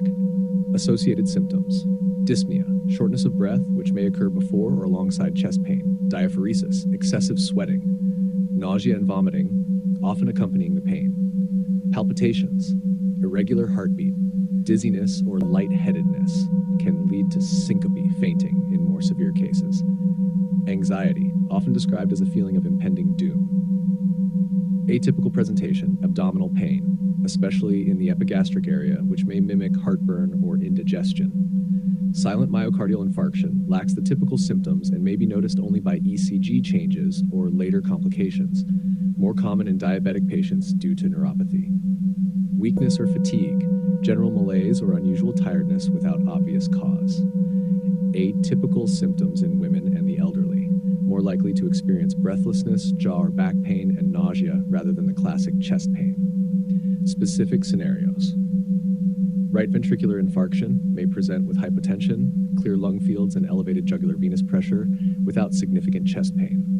Inferior wall EMI may present with bradycardia and hypotension due to vagal stimulation. Recognition and initial actions. Recognizing the clinical presentation of acute MI is crucial for timely intervention. Immediate actions include ECG, perform an electrocardiogram within 10 minutes of presentation to look for specific changes like ST elevation, new left bundle branch block, or pathological Q waves. Cardiac biomarkers. Check troponins, which are highly specific markers for myocardial injury, as part of the initial workup. Supportive care, provide oxygen if hypoxic, use aspirin and other antiplatelets promptly, and manage pain with nitroglycerin and opioids if necessary. Understanding these clinical presentations helps in the rapid assessment and management of MI, ensuring that appropriate therapeutic measures are initiated promptly to reduce myocardial damage and improve outcomes.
Cardiomyopathies encompass a range of myocardial disorders that differ in structural and functional abnormalities, leading to progressive cardiac dysfunction. Here's a summary tailored for your internal medicine exam preparation, focusing on the classification criteria, clinical features, diagnostic tools, and key treatments for major types of cardiomyopathies. Types of cardiomyopathies and their criteria. 1. Dilated cardiomyopathy, DCM. Criteria: left ventricular dilation and systolic dysfunction without obvious cause, e.g. hypertension, valve disease. Pathophysiology: eccentric hypertrophy leading to increased chamber size and impaired contraction. 2. Hypertrophic cardiomyopathy, HCM. Criteria: hypertrophy of the left ventricle in the absence of another cardiac or systemic cause, often asymmetrical and involving the septum. Pathophysiology: concentric hypertrophy causing outflow obstruction and diastolic dysfunction. 3. Restrictive cardiomyopathy, RCM. Criteria: normal or reduced ventricular volumes with biatrial enlargement and normal systolic but impaired diastolic function. Pathophysiology: myocardial stiffness due to fibrosis or infiltration, limiting ventricular filling. 4. Arrhythmogenic right ventricular cardiomyopathy, ARVC. Criteria: structural and functional abnormalities of the right ventricle with fibrofatty replacement of myocardium. Pathophysiology: myocyte loss and fibrofatty tissue replacement lead to ventricular arrhythmias and right heart failure. Clinical features: DCM, signs of heart failure, dyspnea, edema, fatigue, and arrhythmias. HCM, dyspnea, chest pain, syncope, palpitations. Sudden cardiac death can be the first manifestation in young athletes. RCM, like symptoms of heart failure, particularly right-sided edema ascites, often with preserved systolic function. ARVC, palpitations, syncope, sudden cardiac death, more prominent during or after physical activity. Diagnostic tools, echocardiography, key imaging tool for assessing ventricular size, wall thickness, and function. Useful in ARVC for detecting fatty infiltration and in HCM for detailed imaging of myocardial thickness and fibrosis. ECG shows conduction abnormalities, arrhythmic patterns, and hypertrophy indicators. Endomyocardial biopsy confirms fibrosis or fatty replacement, especially in ARVC and RCM. Genetic testing, recommended in HCM and ARVC for family screening and diagnosis confirmation. Treatment approaches, beta blockers, common in all types to reduce heart rate, decrease myocardial oxygen demand, and manage arrhythmias. ACE inhibitors/ARBs, often used in DCM to manage heart failure symptoms and prevent adverse remodeling. Diuretics, employed in symptomatic management of heart failure across cardiomyopathies. Anticoagulants, used in atrial arrhythmias associated with cardiomyopathies to prevent thromboembolic events. Device therapy, ICDs for preventing sudden cardiac death in HCM and ARVC, pacemakers for managing advanced heart block. Myectomy or alcohol septal ablation, specific to HCM when there's severe outflow tract obstruction. Heart transplant, considered in advanced stages of cardiomyopathies when other treatments fail. Key points: early diagnosis, essential for managing symptoms and preventing complications like sudden death in HCM or severe heart failure in DCM.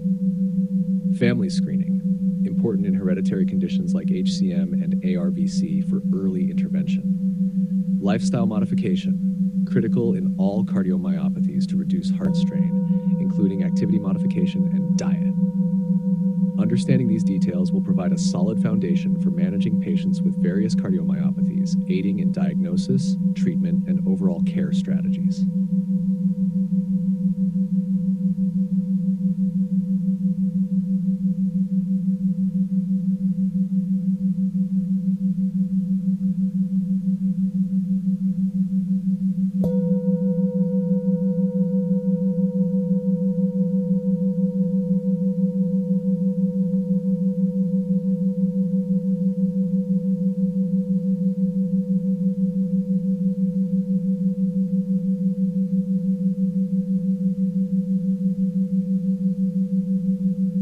Primary cardiomyopathies, also known as intrinsic cardiomyopathies, are a group of heart muscle diseases that originate from the myocardium itself without influence from external cardiac or systemic conditions. They are mainly classified based on their morphological and functional characteristics into three main types: dilated, hypertrophic, and restrictive cardiomyopathy. Here's an overview tailored for your exam preparation. 1. Dilated cardiomyopathy, DCM. Definition: characterized by dilation and impaired contraction of the left or both ventricles. Etiology: mostly idiopathic, genetic, or familial, can also be caused by viral infections, autoimmune reactions, or exposure to toxins such as alcohol and certain drugs. Pathophysiology: progressive cardiac dilation and systolic dysfunction lead to heart failure. Clinical features: symptoms of heart failure, e.g. dyspnea, fatigue, arrhythmias, thromboembolic events.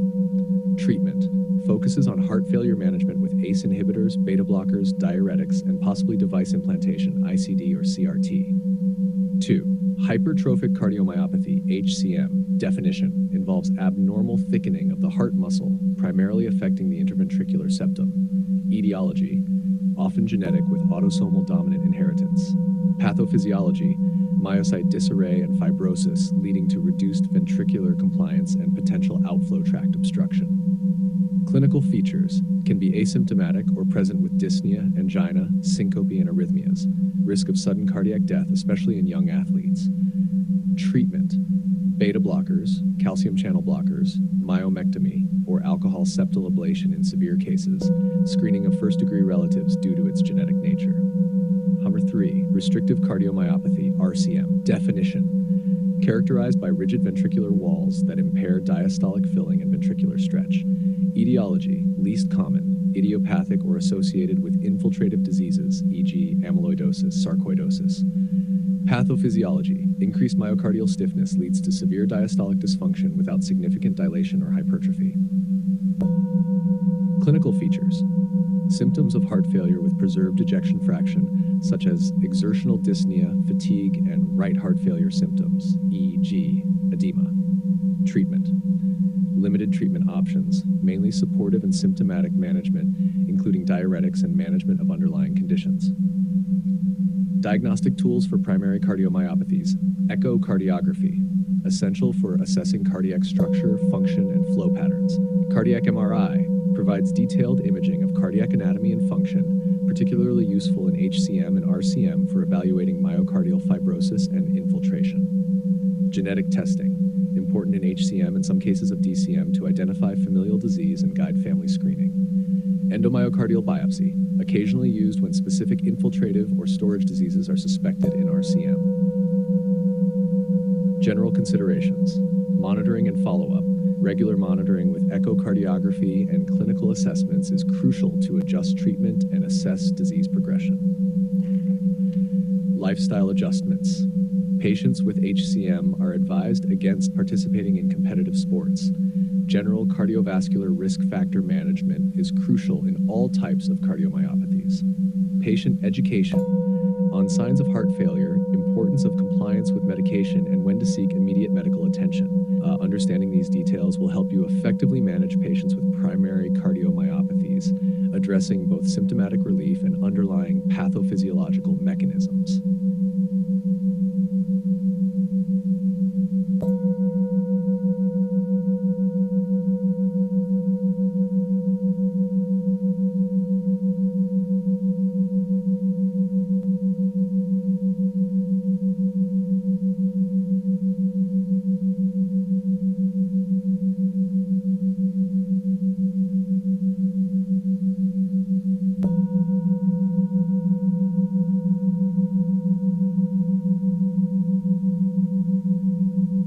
Atrial fibrillation, AFib summary for internal medicine exam. Classification of atrial fibrillation.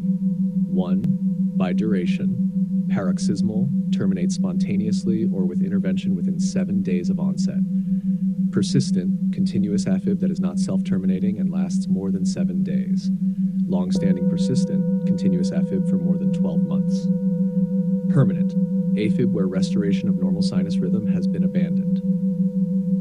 2. By hemodynamic impact. Stable AFib, AFib without hemodynamic instability.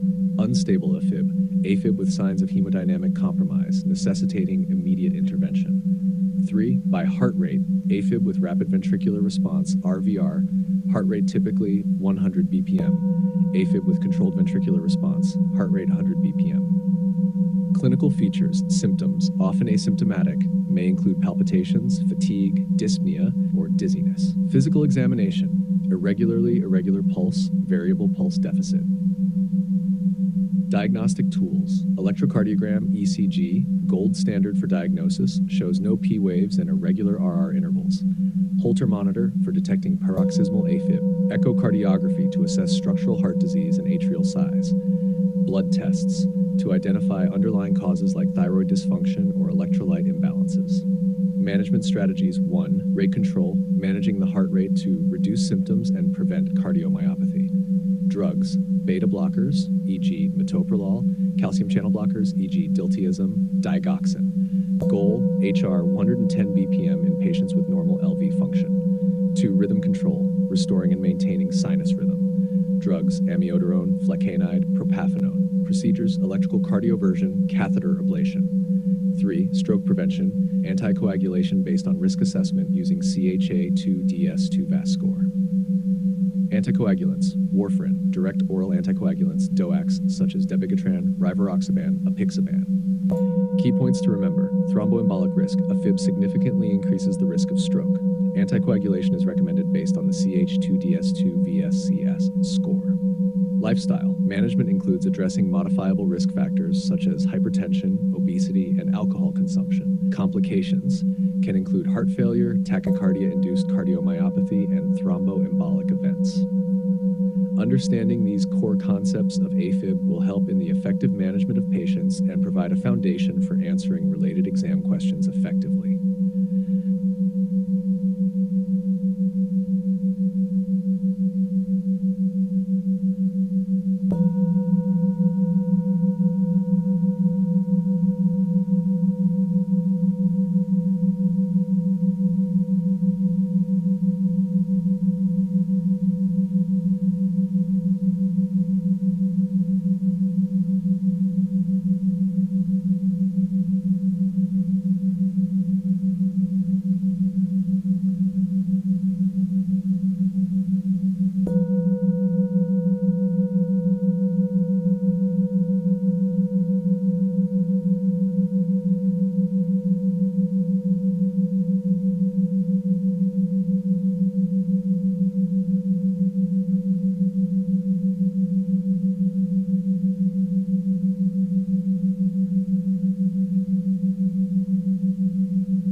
first onset of atrial fibrillation, AFib, the treatment strategy can be divided into several key areas: stabilization, rate control, rhythm control, and stroke prevention. Here's how these are generally approached.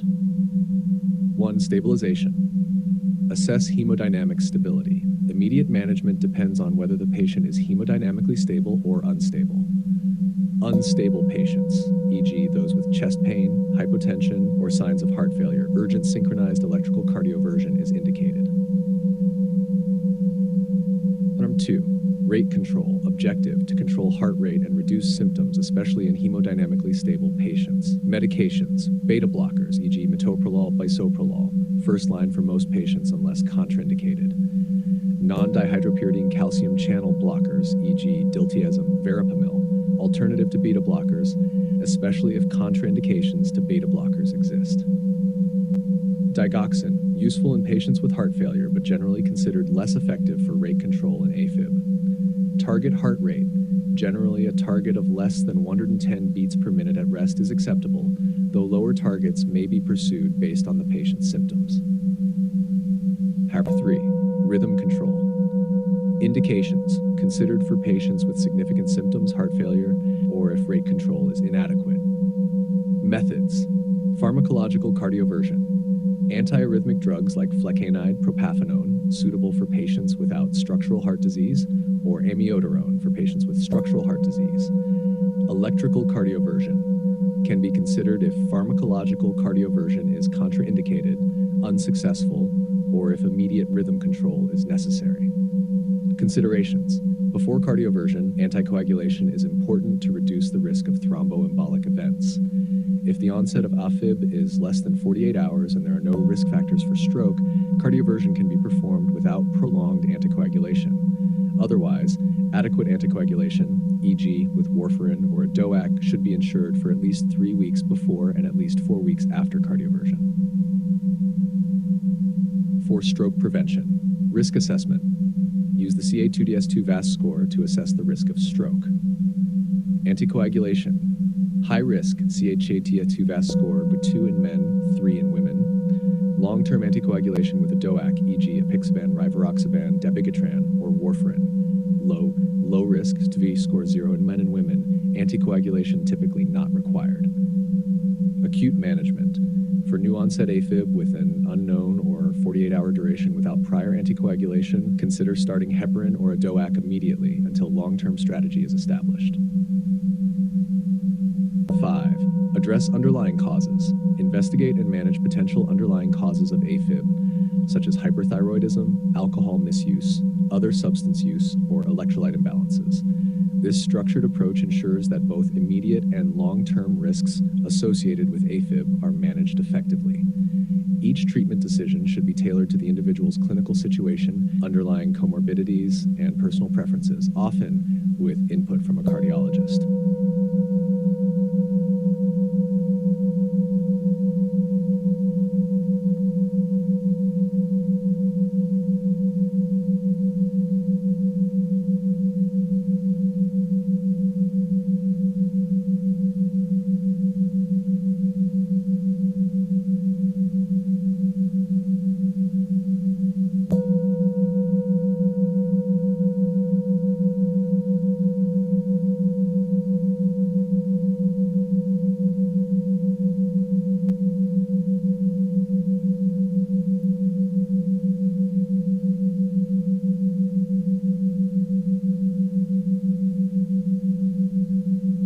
Atrial fibrillation, AFib, significantly increases the risk of thromboembolic complications, with stroke being the most severe and common outcome. Here's a detailed look at why this occurs and how it is managed. Pathophysiology. Atrial stasis. AFib causes rapid and disorganized atrial contractions, leading to ineffective atrial contractions. This inefficacy results in blood stasis, particularly in the left atrial appendage, a common site for thrombus formation. Endothelial dysfunction. The chaotic atrial activity also leads to endothelial dysfunction and a prothrombotic state within the atria. Virchow's triad. The combination of stasis, endothelial injury, and a hypercoagulable state, often due to underlying inflammation or other risk factors, facilitates thrombus formation in patients with AFib. Thromboembolic complications. Stroke, the most feared complication due to a thrombus dislodging from the heart and obstructing cerebral circulation. Systemic embolism. Thrombi may also travel to other parts of the body, leading to limb ischemia, renal infarction, or other organ damage. Risk assessment, CDF-V score, used to evaluate the risk of stroke in AFib patients. Factors include congestive heart failure, hypertension, age, diabetes, stroke, TIA history, vascular disease, age 65 to 74, and sex category female. Higher scores correlate with a greater risk of stroke. PAS-BLED score assesses bleeding risk to balance the decision for anticoagulation, considering factors such as hypertension, abnormal renal liver function, stroke history, bleeding history, label INR, elderly age, and drugs alcohol usage. Management of thromboembolic risk. Anticoagulation, the cornerstone of thromboembolic complication prevention in AFib. The choice between various anticoagulants is influenced by the individual patient's risk factors, kidney function, and potential for drug interactions. Direct oral anticoagulants, DOACs, include dabigatran, rivaroxaban, apixaban, and edoxaban. Generally preferred over warfarin due to their predictable pharmacokinetics and fewer monitoring requirements. Warfarin, an alternative, especially in patients with mechanical heart valves or moderate to severe mitral stenosis, conditions for which DOACs are not recommended. Risk-based anticoagulation strategy. Initiation and intensity of anticoagulation are based on the patient's CHA-DS2 VASC score. High risk, e.g. score of 2 in men or 3 in women, anticoagulation is recommended. Low risk, e.g. score 0 in men and 1 in women, anticoagulation is generally not required. Monitoring and adjustments. Regular monitoring, essential for patients on warfarin via INR testing, and advisable for those on DOACs, especially renal function monitoring. Adjustments may be needed based on changes in clinical status, kidney function, or if surgical procedures are planned. Long-term considerations. Lifestyle adjustments, weight management, control of high blood pressure, and moderating alcohol intake can help reduce the overall risk of thromboembolic events in AFib. Education and compliance. Patients should be educated about their condition, the importance of adherence to prescribed therapies, and how to recognize symptoms indicative of thromboembolic events. Effective management of AFib involves a comprehensive approach to minimize the risk of stroke and systemic embolism, tailored to each patient's individual risk profile and treatment tolerance.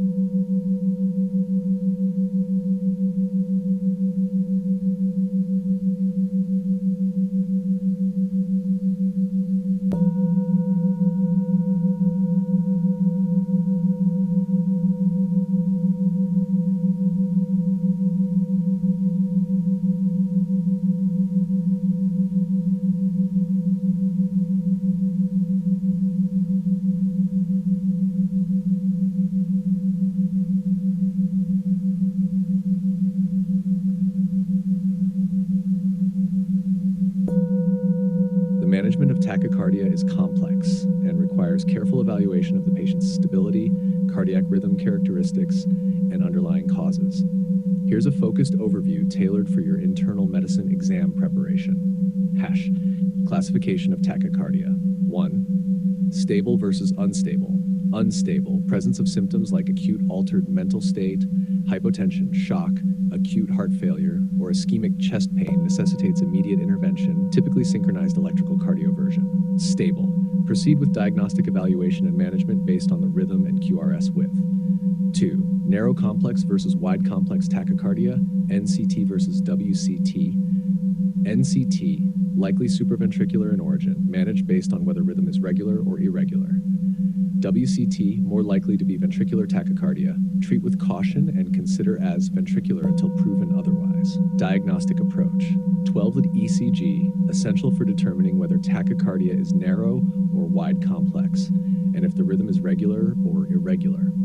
Stability assessment, immediate assessment to determine if the tachycardia is causing hemodynamic instability. Management based on stability and ECG findings. 1. Unstable tachycardia with pulse. Immediate action, synchronized electrical cardioversion. Drug names, use of procedural sedation if patient is conscious, e.g. midazolam. 2. Stable narrow complex tachycardia.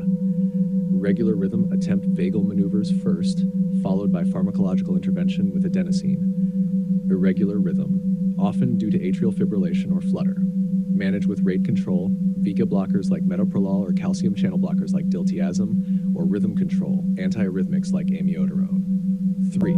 Stable, wide complex tachycardia. Immediate cardioversion if unstable. If stable, use antiarrhythmic drugs like amiodarone or procainamide. Drug names: amiodarone, procainamide, sotalol. Special considerations: rate versus rhythm control. In atrial fibrillation, decide between controlling the heart rate, rate control, or converting to normal sinus rhythm, rhythm control, based on patient factors and preferences. Anticoagulation, critical in atrial fibrillation to prevent thromboembolic events. Use CHA2DS2 VAS-C score to guide long-term anticoagulation decisions. Electrolyte imbalances. Check and correct electrolyte imbalances that could be contributing to tachycardia, particularly potassium and magnesium levels. Pharmacological agents. Adenosine, first line for terminating stable SVT. Calcium channel blockers and beta blockers for rate control in atrial fibrillation and flutter. Amiodarone for rhythm control in atrial fibrillation and managing VT. Long-term management. Follow-up. Essential to evaluate the efficacy of the treatment, adjust medications, and manage underlying conditions. Lifestyle adjustments. Discuss modifications in lifestyle and diet to reduce tachycardia risk, especially in patients with lifestyle-related risk factors. In preparing for your internal medicine exam, focus on the initial assessment to determine stability, the diagnostic use of ECG, and the clear categorization of tachycardia types to guide appropriate management strategies.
Management of narrow QRS complex tachycardia, NCT, which typically indicates supraventricular tachycardia, SVT, involves several steps and can vary based on the patient's stability and specific diagnosis. Here's a concise guide for your internal medicine exam preparation. 1. Initial assessment. Determine stability. Assess for signs of instability such as chest pain, hypotension, or signs of shock. If unstable, proceed immediately to synchronized electrical cardioversion. ECG analysis. Confirm that the QRS complex is narrow, 120 milliseconds, and identify if the rhythm is regular or irregular. 2. Stable narrow QRS complex tachycardia, vagal maneuvers, first line for terminating certain types of SVT. Examples include the Valsalva maneuver or carotid sinus massage. Adenosine. If vagal maneuvers fail, administer adenosine as a rapid IV bolus. Initial dose of 6 milligrams followed by a 12 milligrams dose if the first is ineffective. Adenosine temporarily blocks AV node conduction, resetting the heart rhythm. Rate or rhythm control. Beta blockers, e.g. metoprolol, or calcium channel blockers, e.g. diltiazem or verapamil, can be used if adenosine is ineffective and the SVT remains stable. Elective cardioversion. Consider in cases where pharmacological therapy is ineffective or not advisable. 3. Regular narrow QRS tachycardia management. AV nodal reentrant tachycardia, AVNRT, or AV reentrant tachycardia, AVRT. Beyond adenosine, consider using longer-term rhythm control medications like beta blockers, calcium channel blockers, or class IC antiarrhythmic drugs if recurrent. Atrial flutter. Rate control can be achieved with the same agents used for AFib. However, ablation may be considered for definitive treatment. 4. Irregular narrow QRS tachycardia, atrial fibrillation, or multifocal atrial tachycardia, MAT, rate control, typically with beta blockers or calcium channel blockers, anticoagulation, essential for atrial fibrillation to prevent thromboembolic events, especially if the arrhythmia persists beyond 48 hours. 5. Special considerations, electrolyte imbalances, check and correct any potential contributing factors such as potassium and magnesium levels. Underlying cause. Identify and treat any underlying cause or trigger, such as hyperthyroidism or pulmonary disease. 6. Follow-up. Monitoring and adjustments. Continuous or frequent monitoring, initially to assess response to treatment. Long-term management. Depending on the type of SVT, long-term medication may be needed, or an electrophysiological study might be recommended to identify precise pathways for potential ablation treatment. Paper 7. Pharmacological agents to know. Adenosine, effective for terminating most forms of SVT. Calcium channel blockers, diltiazem and verapamil for rate control. Beta blockers, such as metoprolol for both rate control and potential long-term management. 8. Procedural intervention. Catheter ablation, considered in recurrent or drug-refractory cases, especially for AVNRT or AVRT where an accessory pathway is involved. Understanding these management steps for narrow QRS complex tachycardia will help you effectively address questions related to tachycardia on your internal medicine exams, focusing on both acute management and long-term care strategies.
Management of wide QRS complex tachycardia, WCT, is critical due to its potential to be life-threatening. WCT may represent ventricular tachycardia, VT, supraventricular tachycardia, SVT with aberrancy, or pre-excitation syndromes like Wolff-Parkinson PW. Here is a detailed overview suitable for your internal medicine exam preparation.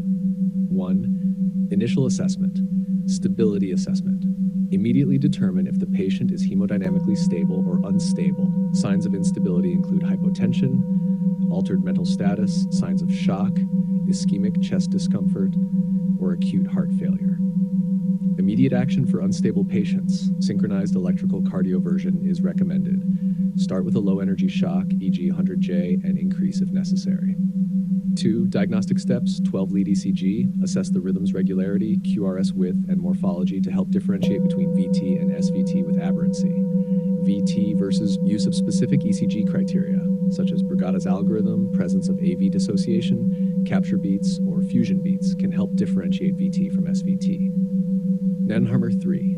Management of stable wide QRS tachycardia, VT, most common, pharmacological cardioversion. Consider antiarrhythmic drugs such as amiodarone, 150 to 300 milligrams IV over 10 minutes, procainamide, or sotalol if the patient is stable. Electrical cardioversion. If pharmacological treatment fails or the patient becomes unstable, synchronized electrical cardioversion should be employed. SVT with aberrancy. Treat like typical SVT if known to have aberrancy. Consider adenosine to aid in diagnosing the rhythm or slowing the ventricular rate temporarily.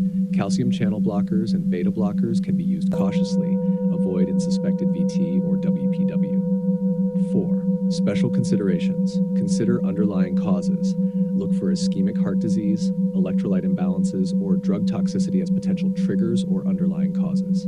Advanced imaging, cardiac MRI or CT may be considered later to evaluate structural heart disease, which could be underlying VT. 5. Follow-up and long-term management. Electrophysiology study, EPS, recommended for definitive diagnosis and management, particularly if recurrent VT or WPW is suspected. Implantable cardioverter defibrillator, ICD. For patients with structural heart disease and recurrent VT, an ICD may be indicated. Lifestyle and medication review. Adjust medications that might contribute to QT prolongation or other arrhythmia risks and advise on lifestyle changes such as reducing alcohol intake or managing stress. Number 6, pharmacological agents to know. Amiodarone, useful for both rate control and maintaining sinus rhythm in VT. Procainamide, effective for converting VT to a normal rhythm and can be used in stable patients. Sotalol, acts as both a beta blocker and an antiarrhythmic, useful in VT management, but requires careful monitoring of QT interval. 7. Procedural interventions. Catheter ablation, often the treatment of choice for recurrent VT or SVT with aberrancy when identifiable arrhythmic foci or pathways can be targeted. Understanding these steps for managing wide QRS complex tachycardia provides a solid foundation for handling related questions in your exams and ensures readiness for clinical situations involving complex arrhythmias.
cardiac arrest and cardiopulmonary resuscitation, CPR. A. Characteristic symptoms and pathophysiology. Cardiac arrest is characterized by the sudden loss of cardiac function, leading to cessation of blood circulation, absence of pulse, apnea, and loss of consciousness. Pathophysiology involves electrical, mechanical, or structural cardiac dysfunctions. Commonly, it is due to arrhythmias like ventricular fibrillation, VF, or pulseless ventricular tachycardia, VT. B. Clinical presentation and diagnosis. Clinical features include sudden collapse, lack of responsiveness, absence of breathing, and no detectable pulse. Diagnosis is primarily clinical but can be confirmed rapidly by the absence of cardiac electrical activity on an ECG or the presence of specific arrhythmias like VF or pulseless VT. Treatment, step, description, drugs and interventions. Basic life support, BLS, immediate chest compressions and rescue breaths, use of automated external defibrillator, AED, if available. Advanced cardiac life support, ACLS, high-quality CPR, rhythm recognition, defibrillation, airway management. Epinephrine, amiodarone, lidocaine, post-resuscitation care, supportive care focused on stabilizing hemodynamics, neuroprotection, and treatment of underlying cause. Hypothermia management, hemodynamic support fluids, vasopressors. #D. Prognosis. Prognosis depends on the rapidity and quality of CPR and post-resuscitation care. Good neurological outcome is closely associated with minimal delays to initiation of CPR and defibrillation. Post-ROS care is critical to minimize neurological damage and support recovery. High yield points for exam. Defibrillation is most effective for shockable rhythms, VF, pulseless VT. Biphasic defibrillators are preferred, with initial shock at 120 to 200 joules. Epinephrine should be administered as soon as possible in non-shockable rhythms and after the second defibrillation attempt in shockable rhythms. Reversible causes of cardiac arrest, HSNTs, should be considered treated concurrently during resuscitation efforts. Condition distinction from cardiac arrest.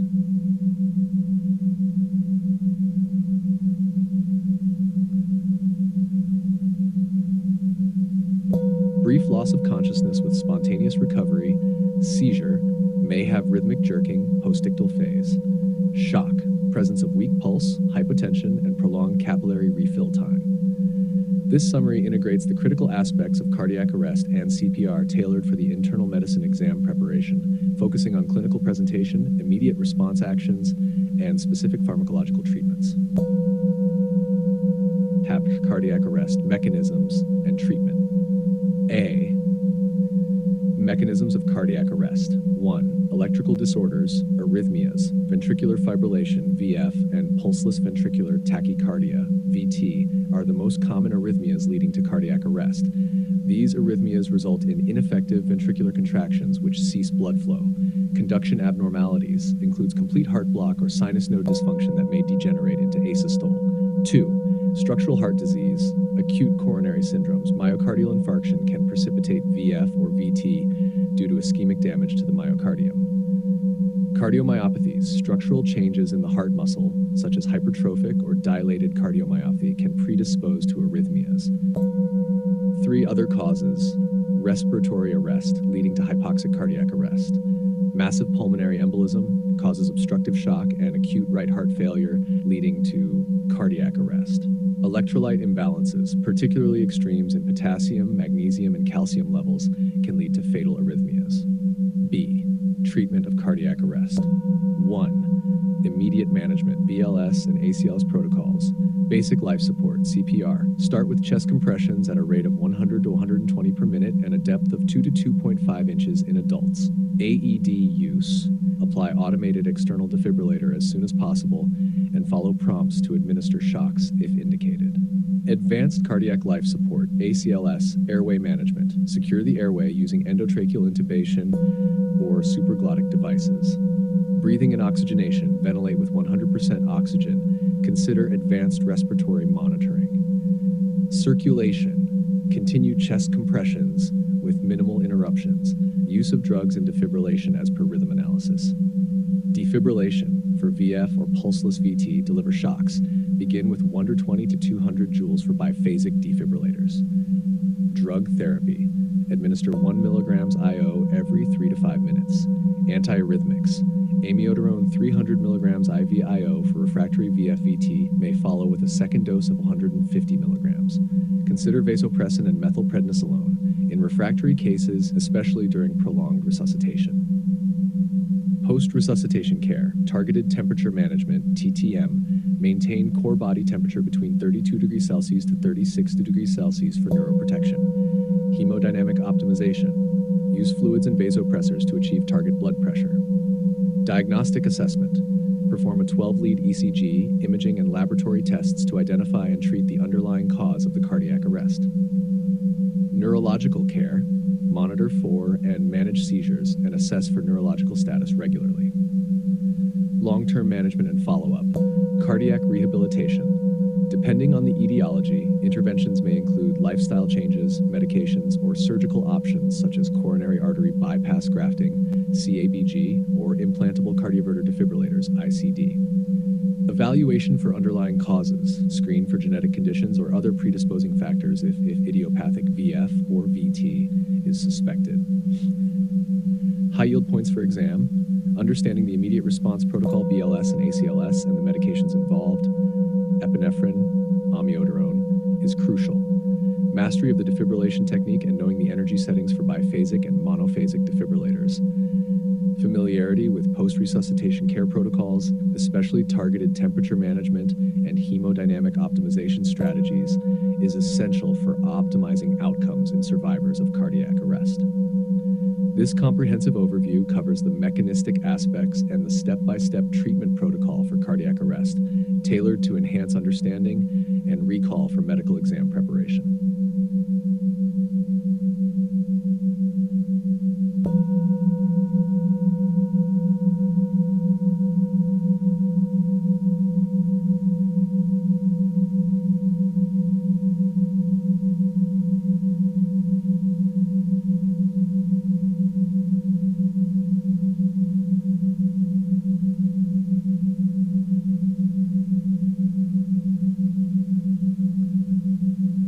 Aortic valve stenosis AS, summary for internal medicine exam. A, classification and diagnostic criteria, AHA-A, severity based on echocardiographic criteria, mild to moderate AS.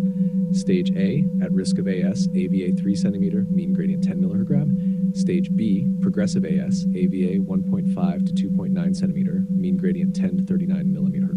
Severe AS, stage C1, asymptomatic severe AS, AVA 1.0 cm², mean gradient 40 mm. Normal LVEF C2, asymptomatic severe AS with LV dysfunction, LVEF 50%. Stage D, symptomatic severe AS. B, clinical features, symptoms, often asymptomatic early, symptomatic when severe, dyspnea, angina, syncope. Physical examination, harsh crescendo-decrescendo systolic murmur, radiates to carotids, pulsus parvus at tardus, weak delayed carotid pulse, palpable systolic thrill at carotid bifurcation. Mnemonics for symptoms, think SAD, syncope, angina, dyspnea. C, diagnostics, echocardiography, gold standard, measures AVA, flow velocities, and gradients, assesses LV function and hypertrophy. Additional tools, ECG, signs of left ventricular hypertrophy, LVH, non-specific ST wave changes. Chest X-ray, signs of cardiac enlargement, pulmonary congestion. Cardiac catheterization, used for direct measurement of gradients and valve area, generally reserved for discordant clinical and non-invasive data. D, treatment, medical management, asymptomatic or mild AS, monitor with serial echocardiography, manage comorbid conditions, e.g. hypertension, symptomatic severe AS or severe AS with LV dysfunction, indications for aortic valve replacement, AVR. Surgical intervention, surgical AVR, SAVR, preferred in younger patients 65 years with longer life expectancy and lower surgical risk. Transcatheter AVR, suitable for older patients, 80 years, those with higher surgical risks or limited life expectancy. Procedure selection criteria. Age, comorbidities, surgical risk, and patient preference play critical roles in decision-making. E, high-yield points. Recognize AS early. Early detection via echocardiography before symptoms develop can allow for timely intervention. Understanding gradients and areas, key to classifying AS severity and planning treatment. Surgical timing, crucial for preventing complications like heart failure and sudden death. Intervention typically recommended when symptomatic or with evidence of LV dysfunction. F. Prognosis. Asymptomatic AS. Low annual mortality, but requires monitoring for progression to symptomatic stages. Symptomatic AS. High risk of mortality within 2 years if untreated due to complications like heart failure and cardiogenic shock.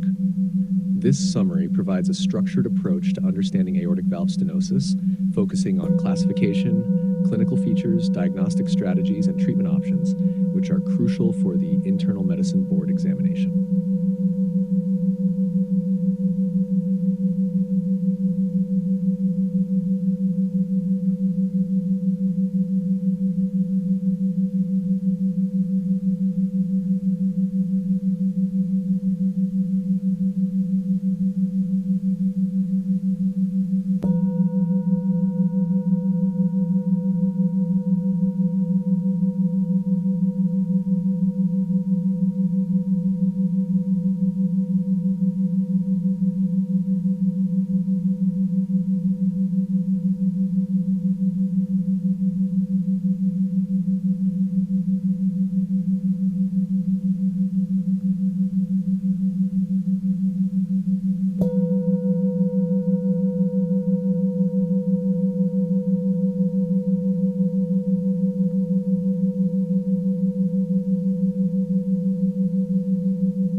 Aortic stenosis, causes, clinical presentation, treatment.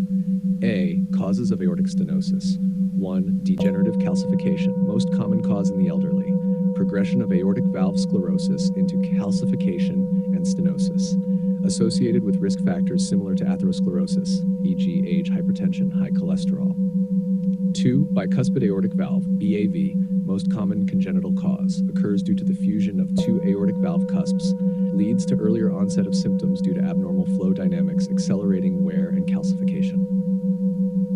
3. Rheumatic heart disease, historically a common cause but now rare in high-income countries, results from autoimmune damage following Streptococcus pyogenes infection, involves fibrosis and fusion of valve leaflets and commissures. B. Clinical presentation. 1. Symptoms often remain asymptomatic until the stenosis becomes severe. Symptomatic presentation includes dyspnea on exertion, most common, angina pectoris, due to increased myocardial oxygen demand and decreased coronary flow, syncope, due to reduced cardiac output during exertion. 2. Physical exam. Harsh, crescendo, decrescendo systolic murmur heard best at the right second intercostal space and radiating to the carotids. Pulsus parvus et tardus, delayed and weakened pulse rise. Possible palpable thrill in the suprasternal notch or right second intercostal space. C. Treatment 1. Conservative management, asymptomatic patients, regular monitoring with echocardiography, managing cardiovascular risk factors, hypertension, lipid levels. Pharmacotherapy, limited role, mainly diuretics and beta blockers to manage symptoms related to heart failure or hypertension. 2. Surgical and interventional treatment. Indications: symptomatic severe AS, asymptomatic patients with severe AS and either LV dysfunction or undergoing other cardiac surgery. Aortic valve replacement, AVR, preferred definitive treatment. Options include surgical AVR for patients with low to intermediate surgical risk, considered in younger patients or those without significant comorbidities. Transcatheter AVR, TR, for elderly or high surgical risk patients, less invasive with expanding indications including intermediate risk patients. 3. Special considerations. Balloon valvuloplasty temporarily relieves symptoms in critically ill patients or as a bridge to surgery, mainly used in children or young adults with congenital AS. During pregnancy, careful monitoring and intervention only if absolutely necessary due to increased hemodynamic stress. High yield points for exam. Pathophysiology recall. Understand the progression from valve sclerosis without obstruction to symptomatic aortic stenosis. Murmur identification. Mastery of auscultation to differentiate AS from other murmurs, particularly the systolic murmur that radiates to the carotids. Timing of surgery. Critical for improving outcomes, with symptomatic severe AS being a clear indication for intervention. This overview includes essential information about aortic stenosis tailored for internal medicine examination preparation, emphasizing etiology, clinical features for diagnosis, and detailed treatment options.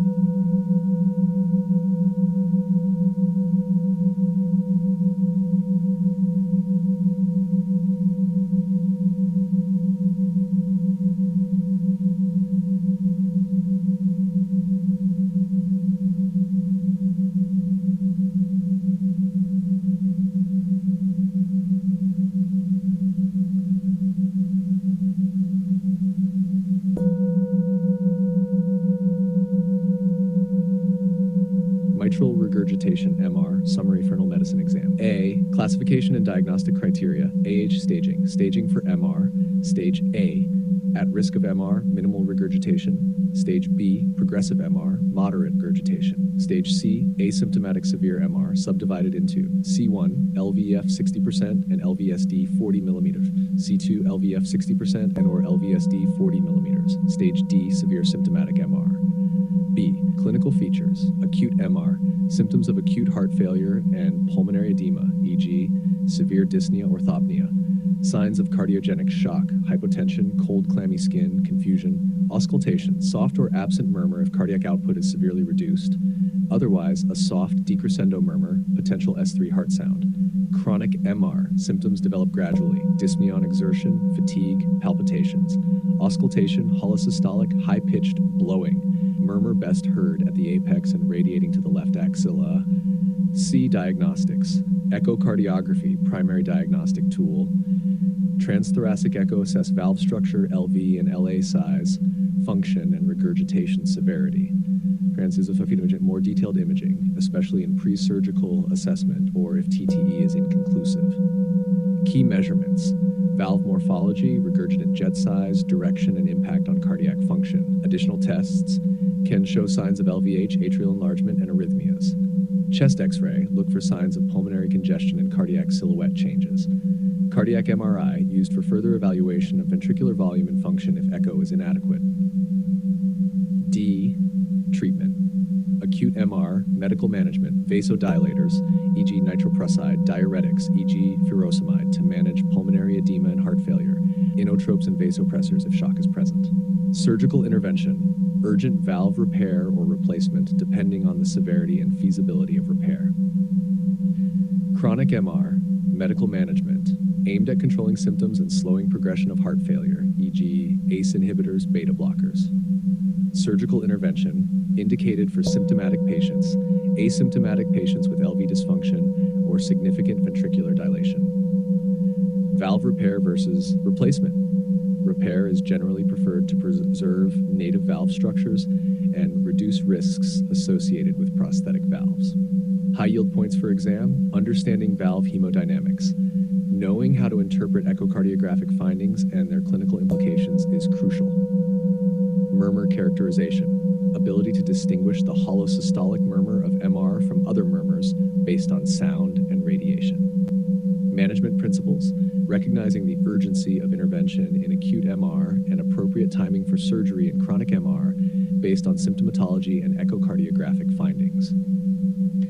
This concise overview provides the necessary framework to understand mitral regurgitation, focusing on classification, clinical manifestation, diagnostic strategies, and management tailored for preparation for the internal medicine board examination. Mitral regurgitation MR, causes, clinical presentation, treatment. A. Causes of mitral regurgitation. 1. Primary MR, organic. Mitral valve prolapse. Most common cause involves the bulging of one or both mitral valve leaflets into the left atrium during systole. Rheumatic heart disease leads to fibrosis and deformation of the mitral valve. Infective endocarditis, infection of the mitral valve that can cause destruction and subsequent regurgitation. Degenerative changes, such as annular calcification, particularly in the elderly. Ischemic heart disease, infarction of the papillary muscles can disrupt their function, leading to regurgitation. 2. Secondary MR, functional.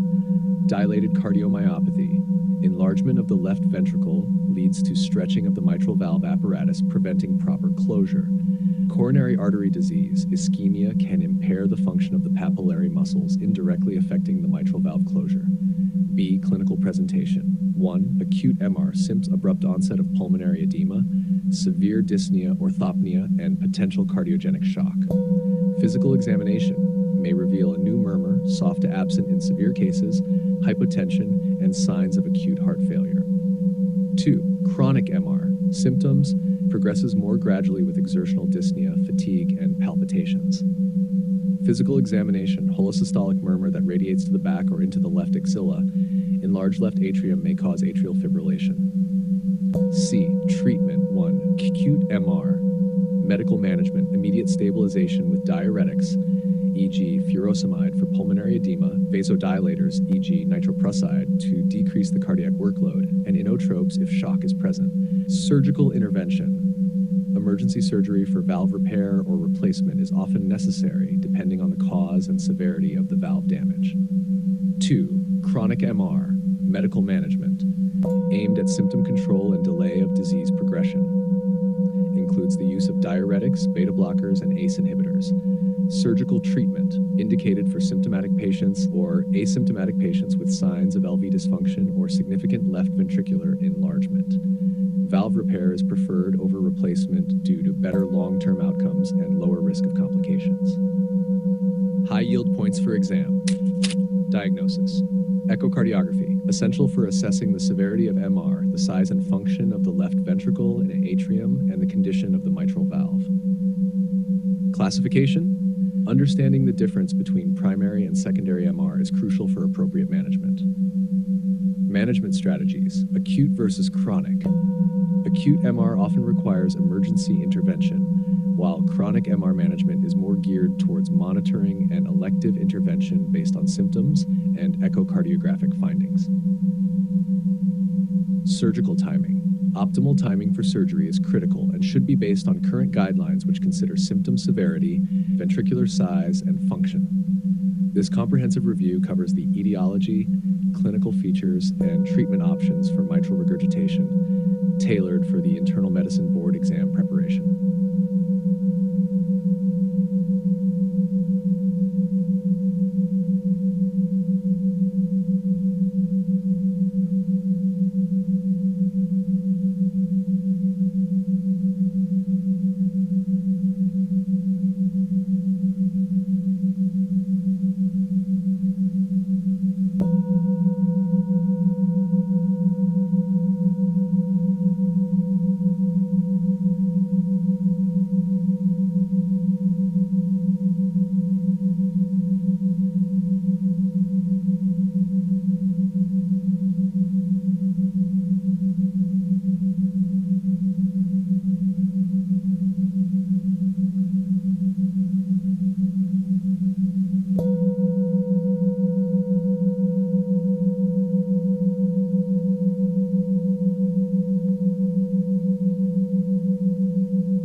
Congenital heart diseases in adults, overview, clinical presentation, and management.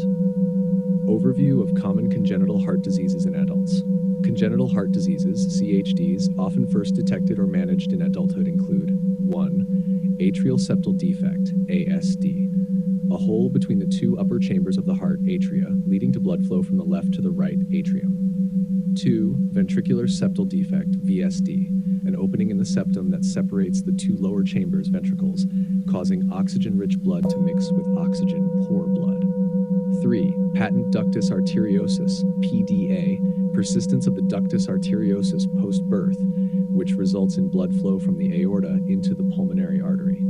4. Coarctation of the aorta, COA, a narrowing of the aorta that can lead to high blood pressure before the point of constriction and lower pressure beyond it. 5. Tetralogy of Fallot, TUF, a combination of 4 congenital abnormalities including VSD, pulmonary stenosis, right ventricular hypertrophy, and an overriding aorta. 6. Eisenmenger syndrome, a long-term complication of unrepaired large shunt lesions like VSD, ASD, or PDA, leading to pulmonary hypertension and right-to-left shunting.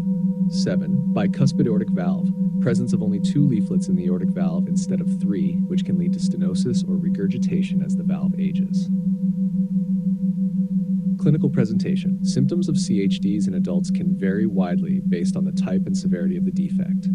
Common presentations include dyspnea on exertion due to increased pulmonary blood flow or reduced cardiac output, fatigue and reduced exercise tolerance, palpitations or arrhythmias due to altered cardiac structure or function, chest pain from myocardial ischemia or stress on cardiac structures. In severe cases, signs of heart failure or cyanosis, blue discoloration of the skin, may be evident, especially in conditions like Eisenmenger syndrome.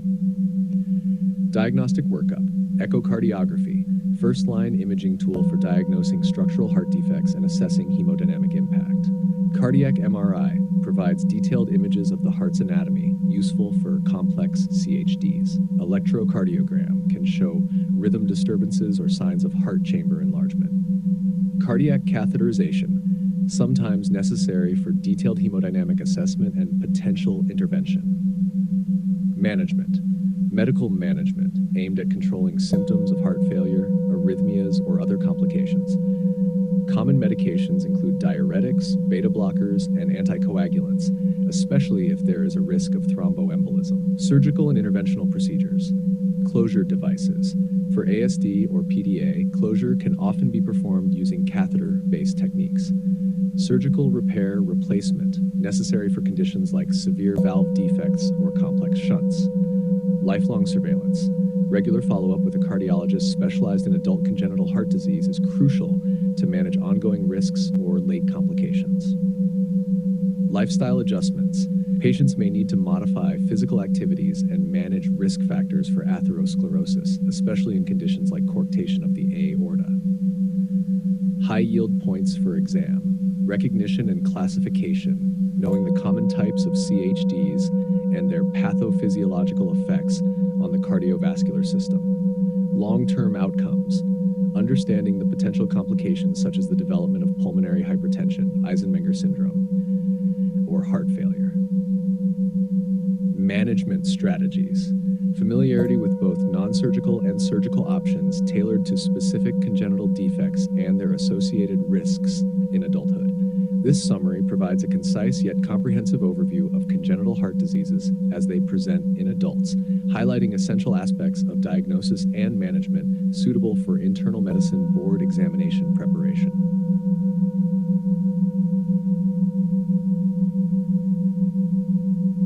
Acyanotic congenital heart defects, summary for internal medicine exam, overview. Acyanotic congenital heart defects, CHDs, are characterized by the absence of cyanosis and typically involve left-to-right shunts or obstructions that increase pulmonary blood flow or pressure. Common defects include 1. Atrial septal defect, 2. Ventricular septal defect, VSD, 3. Patent ductus arteriosus, PDA, 4. Pulmonary valve stenosis, 5. Coarctation of the aorta, COA. Clinical presentation. Common symptoms vary by specific defect but may include dyspnea, fatigue, failure to thrive in infants, and exercise intolerance. Physical findings: ASD, fixed split-second heart sound, S2, systolic ejection murmur at the left upper sternal border. VSD, loud, hollow systolic murmur at the left lower sternal border. PDA, continuous machinery, murmur best heard at the left infraclavicular area. Pulmonary stenosis, systolic ejection murmur at the left upper sternal border, possibly with a thrill. COA, higher blood pressure in the upper extremities compared to lower, weak, or delayed femoral pulses, systolic murmur best heard at the back. Diagnostic criteria: echocardiography, gold standard for diagnosing structural defects, assessing shunt severity and monitoring hemodynamic consequences. Chest electrocardiomegaly, increased pulmonary vascular markings. ECG can show evidence of chamber enlargement or hypertrophy specific to the type of defect. Cardiac MRI catheterization, used for detailed anatomical assessment and pre-surgical planning. Treatment: medical management, heart failure, diuretics, e.g. furosemide, ACE inhibitors, beta blockers. Endocarditis prophylaxis, especially important in patients post-repair or with residual defects. Surgical and interventional procedures. Closure. ASD, VSD, and PDA are often closed via surgery or catheter-based interventions depending on the size and symptomatology. Valvotomy, valvuloplasty, for valvular stenoses like pulmonary stenosis. Aortic repair, for coarctation, especially if presenting with hypertension or significant gradient across the narrowed segment. High yield points for exam. Distinguishing features: ability to distinguish between different types of acyanotic CHDs based on clinical presentation and diagnostic findings. Pathophysiological impact: understanding the hemodynamic changes associated with each defect, such as the direction of blood shunt and potential complications like pulmonary hypertension. Management principles: knowing the indications for surgical versus medical management and the role of lifelong surveillance in patients with CHDs. This concise summary focuses on the essentials of acyanotic congenital heart defects, tailored for internal medicine board examination preparation, emphasizing classification, clinical features, diagnostic strategies, and management.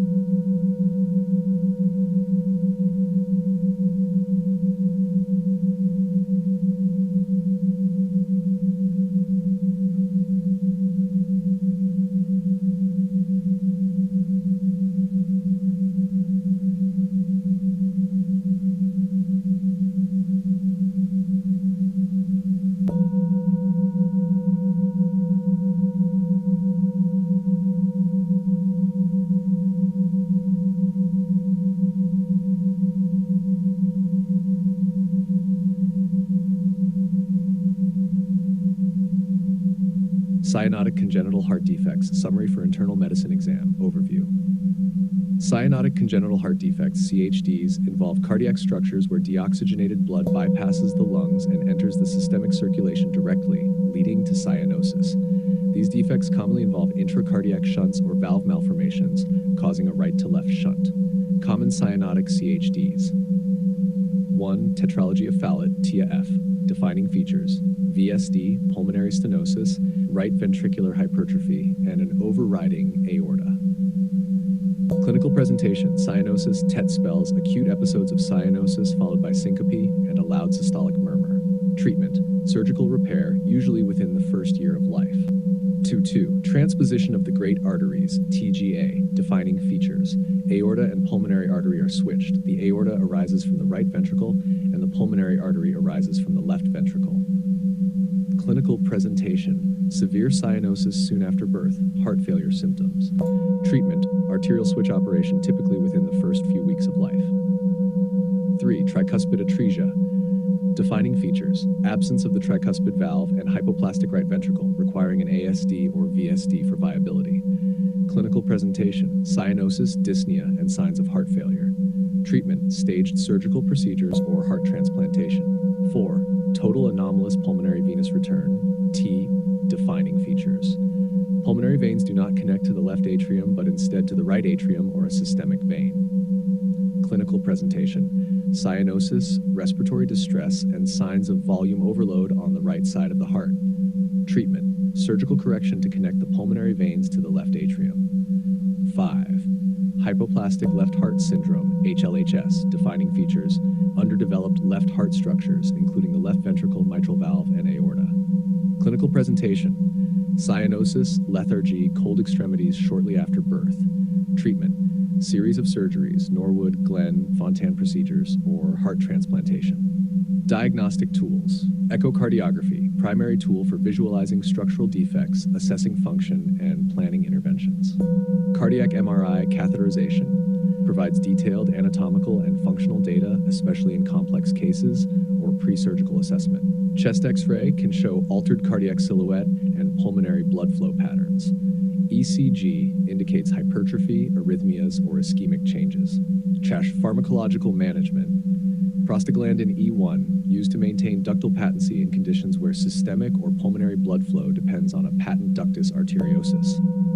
Diuretics, e.g. furosemide, manage symptoms of heart failure by reducing preload. Inotropes, e.g. digoxin, improve cardiac contractility in patients with heart failure. Beta blockers manage arrhythmias or control heart rate. High-yield points for exam: recognize cyanotic presentations. Newborns with significant cyanosis require immediate evaluation for cyanotic CHD. Understand shunt dynamics. Knowledge of the direction and consequences of cardiac shunts, e.g. right to left versus left to right, is crucial. Surgical timing and indications. Being aware of the timing for surgical interventions and their indications is critical for optimal outcomes. This concise review of cyanotic congenital heart defects is tailored for internal medicine board exam preparation, emphasizing key characteristics, clinical presentations, diagnostic strategies, and management plans.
Myocarditis, summary for internal medicine exam.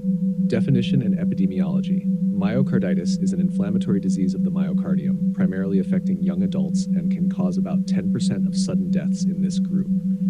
Etiology includes infections, mainly viral, autoimmune diseases, and exposure to toxins. Etiology: infectious causes, commonly caused by viruses like Coxsackie virus, parvovirus B19, and adenovirus. Bacterial agents include group A, B-bat hemolytic streptococcus, and mycoplasma pneumonia. Less common are fungal and parasitic infections. Non-infectious causes: autoimmune conditions, e.g. lupus, sarcoidosis, toxic reactions to drugs, e.g. anthracyclines, immune checkpoint inhibitors, and environmental toxins. Clinical features.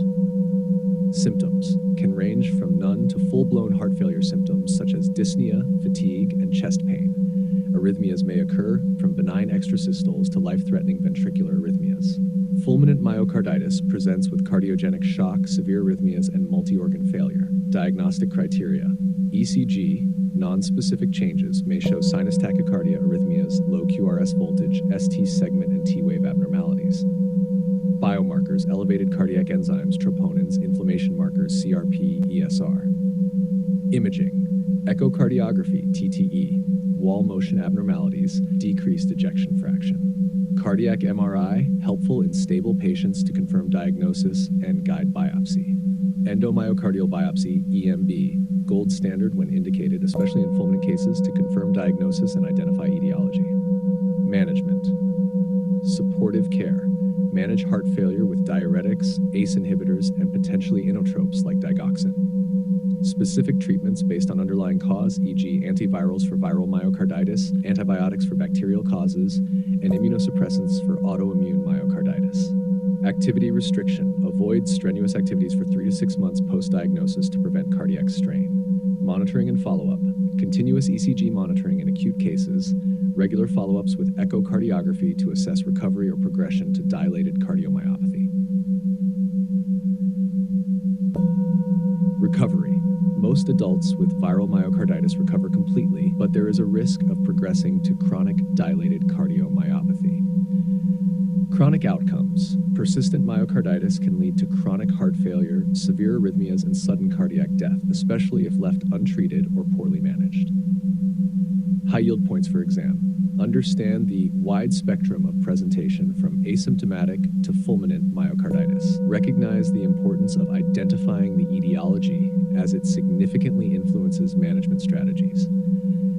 Be aware of the potential for myocarditis to progress to dilated cardiomyopathy, particularly in cases with ongoing inflammation or suboptimal management.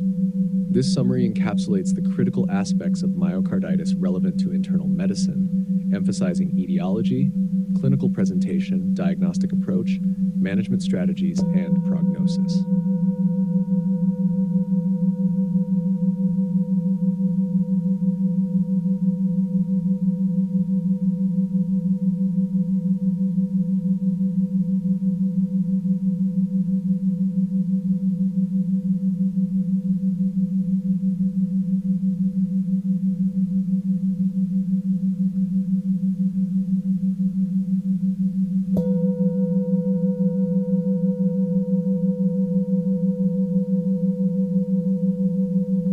Myocarditis, causes, clinical presentation, treatment. A. Causes of myocarditis. 1. Infectious causes, viral. Most common agents include Coxsackie virus B1-B5, parvovirus B19, human herpes virus 6, adenovirus, enteroviruses, and HIV. Bacterial, less common, includes organisms like group A-B hemolytic streptococcus, Corynebacterium diphtheriae, and Borrelia burgdorferi. Fungal and parasitic, rare, but includes Candida, Aspergillus, Toxoplasma gondii, and Trypanosoma cruzi. 2. Non-infectious causes, autoimmune diseases, systemic lupus erythematosus, sarcoidosis, and vasculitis. Toxins includes drugs such as anthracyclines, doxorubicin, some antipsychotics, alcohol, and cocaine. Allergic reactions and hypersensitivity, reaction to medications or vaccines. B. Clinical presentation. Symptoms can range from none, asymptomatic, to severe, including chest pain, often resembling acute coronary syndrome. Heart failure symptom, dyspnea, fatigue, edema, and rapid onset of exercise intolerance. Arrhythmias, palpitations, syncope, or sudden cardiac arrest. Systemic symptoms, fever, malaise, myalgias, and other flu-like symptoms preceding cardiac symptoms. Severe cases, fulminant myocarditis, cardiogenic shock, hypotension, and severe metabolic acidosis. Severe arrhythmias, including ventricular tachycardia and heart block. Multi-organ failure, as a consequence of decreased cardiac output. C. Diagnostic approach. Electrocardiogram ECG may show signs of myocardial injury, ST segment changes, T-wave inversions, arrhythmias, and conduction abnormalities. Cardiac biomarkers. Elevated troponins indicating myocardial injury. Echocardiography detects ventricular dysfunction, wall motion abnormalities, and complications like thrombi or pericardial effusion. Cardiac MRI, highly sensitive for detecting myocardial inflammation and edema, used when the diagnosis is uncertain. Endomyocardial biopsy, considered the gold standard for definitive diagnosis, particularly in severe cases or when the etiology is unclear. D. Treatment. 1. General supportive care, heart failure management, use of diuretics, ACE inhibitors, or beta blockers to manage symptoms of heart failure. Arrhythmia management, antiarrhythmics or implantation of devices, pacemakers, or defibrillators as needed. 2. Specific treatments, viral myocarditis, supportive care, antiviral therapy is rarely specific. Bacterial myocarditis, antibiotic therapy based on culture and sensitivity.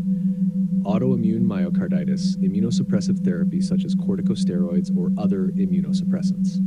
3. Activity restriction, avoidance of competitive sports and strenuous activities until resolution of symptoms and normalization of cardiac function. 4. Follow-up and monitoring, regular follow-up with echocardiography and possibly cardiac MRI to monitor recovery or progression of the disease. High yield points for exam. Recognize the variability in clinical presentation from asymptomatic to fulminant forms. Understand the importance of ECG and cardiac biomarkers in the initial assessment of myocarditis. Know the indications for more invasive diagnostics like endomyocardial biopsy. Appreciate the role of cardiac MRI in diagnosing myocarditis, particularly when non-invasive tests are inconclusive. This summary provides a detailed overview of myocarditis covering the causes, clinical features, diagnosis, and management, tailored for internal medicine board exam preparation.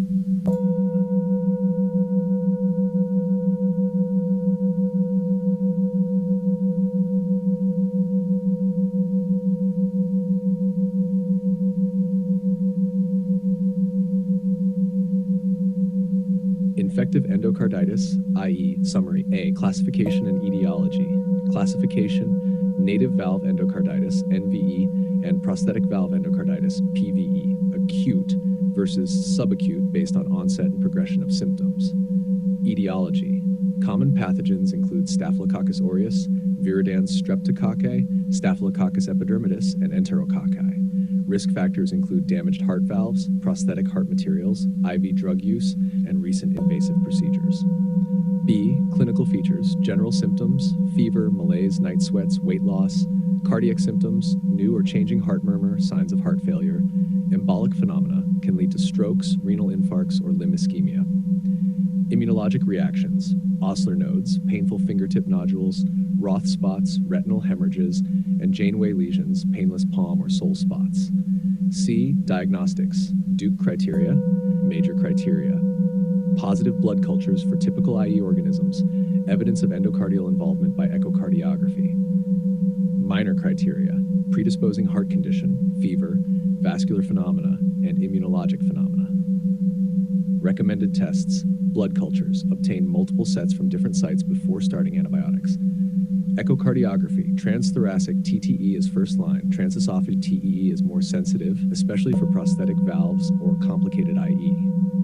D. Treatment: antibiotics, empiric therapy, often a combination of vancomycin and a broad-spectrum beta-lactam, e.g. ceftriaxone, adjust based on culture results.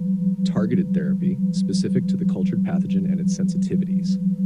Staphylococci, MSSA treated with nafcillin or oxacillin, MRSA with vancomycin. Streptococcus, penicillin or ceftriaxone, add gentamicin for synergy if required. Ampicillin plus ceftriaxone or gentamicin. Treatment duration is typically 4 to 6 weeks, depending on the pathogen and the patient's response. Surgical intervention, indicated for valve dysfunction causing heart failure, uncontrolled infection, fungal endocarditis, or persistent bacteremia despite adequate antibiotic therapy. High yield points for exam preparation. Understand the Duke criteria for diagnosis, particularly the distinction between major and minor criteria. Recognize the indications for surgical intervention in IE, a critical decision point in management. Memorize common pathogens and initial empiric therapy choices, especially for different types of valves, native versus prosthetic. Identify complications and their clinical presentations, such as embolic phenomena and immunologic reactions. This summary provides the necessary high-yield information to understand the classification, clinical features, diagnosis, and treatment of infective endocarditis, crucial for preparing for the internal medicine exam.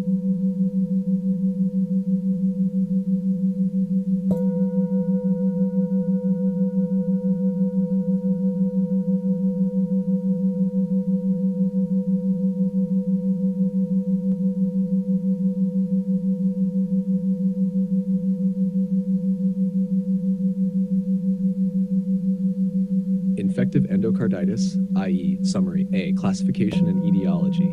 Classification: native valve endocarditis, NVE, and prosthetic valve.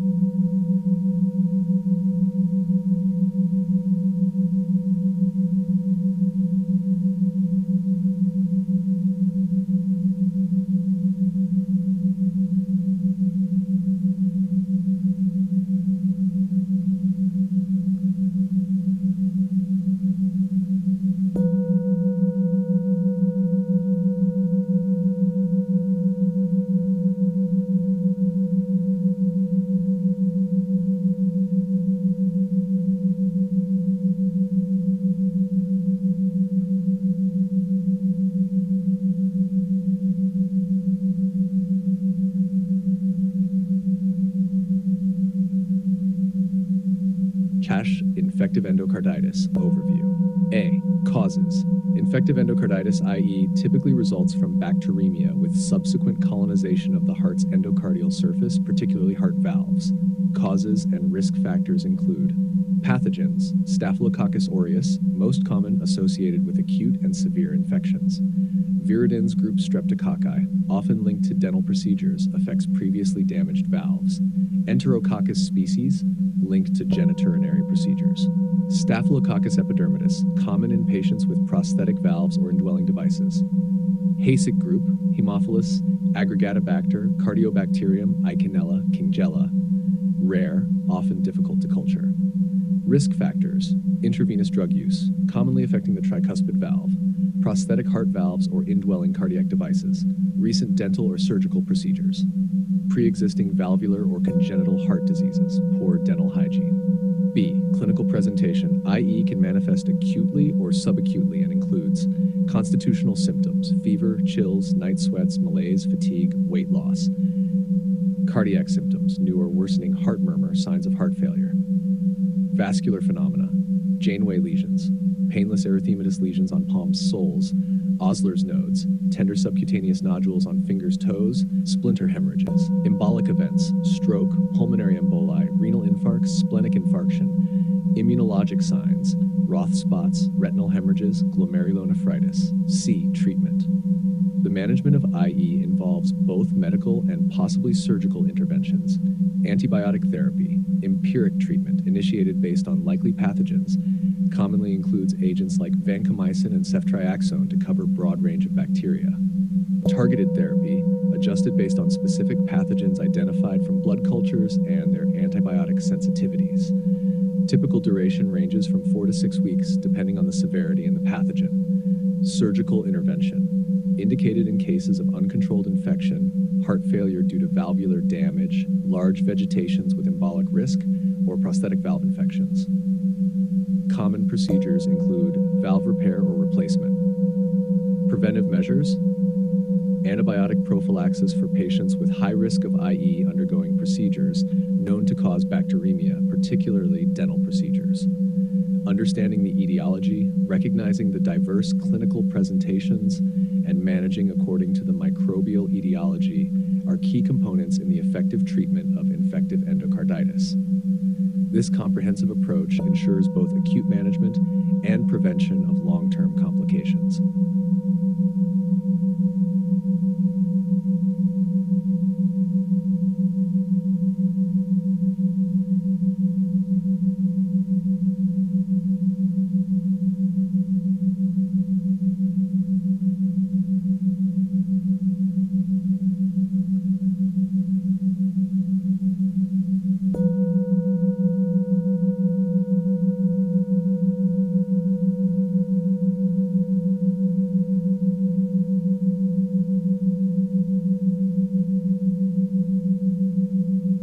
Hypertension, summary for internal medicine exam. A. Definitions and classification. 2017 ACHA guidelines, hypertension defined as SBPP 130 mm Hg or DBP 80 mm Hg. JNC 8 and 2020 ISCHEMIC guidelines, hypertension defined as SBP 140 mm Hg or DBP 90 mm Hg. Stages, normal, SBP 120 and DBP 80 mm Hg. Elevated, SBP 120 to 129 and DBP 80 mm Hg. Stage 1, SBP 130 to 139 or DBP 80 to 89 mm Hg. Stage 2P will Conondit and 140 or DBP 90 mm Hg. B. Clinical presentation, mostly asymptomatic, detected on routine screenings. Symptoms related to high blood pressure include headache, dizziness, tinnitus, and visual disturbances. C. Diagnostics, blood pressure measurement, confirmation with multiple readings, utilize ambulatory blood pressure monitoring, ABPM, or home monitoring for accurate assessment. Laboratory tests, kidney function tests, serum electrolytes, lipid profile, and urinalysis to assess for end organ damage and secondary causes. Echocardiogram to detect hypertensive heart disease. D. Drug names and treatments. First-line antihypertensives, ACE inhibitors, lisinopril, enalapril, captopril, especially beneficial in patients with diabetes or chronic kidney disease. Angiotensin II receptor blockers, ARBs, losartan, valsartan. calcium channel blockers, CCBs, amlodipine, nifedipine, thiazide diuretics, hydrochlorothiazide, chlorthalidone. Treatment strategy, lifestyle modifications, dietary changes, increasing physical activity, moderating alcohol intake, and smoking cessation. Pharmacotherapy is adjusted based on patient's risk factors, presence of end organ damage, and cardiovascular risk. E. Secondary hypertension. Explore underlying causes such as renal disease, endocrine disorders, and coarctation of the aorta. Diagnosis involves specialized tests depending on the suspected secondary cause, such as renal ultrasound for renal artery stenosis or specific hormonal assays for endocrine disorders. F. Key points to remember. Target blood pressure, generally less than 130/80 mmHg for most patients, adjusted based on individual risk profile. Monitoring, regular follow-up to adjust therapy and monitor side effects. Special populations, adjustments for elderly patients, those with comorbid conditions like diabetes or CKD, and different ethnic groups. Resistant hypertension. Consider secondary causes and compliance issues in patients unresponsive to standard treatments using 3 or more drugs. This focused approach will ensure comprehensive care and management of hypertension, addressing both prevention and treatment to minimize the risk of cardiovascular complications and optimize patient outcomes for your internal medicine exam preparation.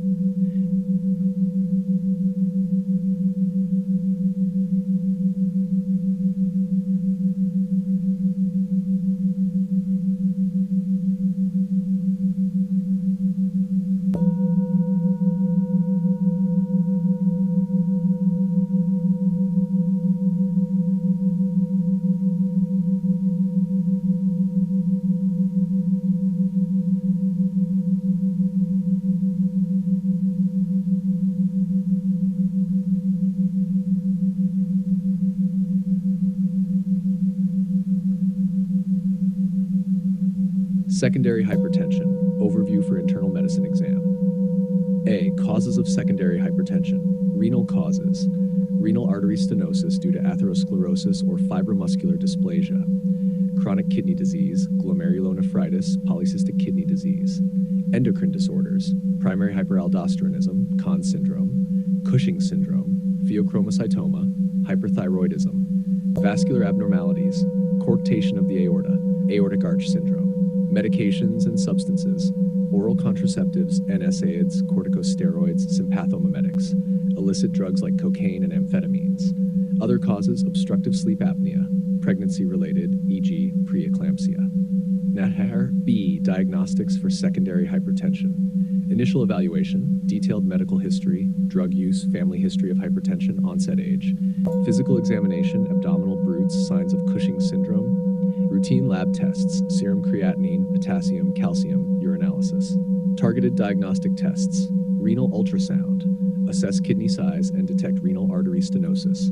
CT MRI angiography, high-resolution imaging for renal arteries and aortic abnormalities.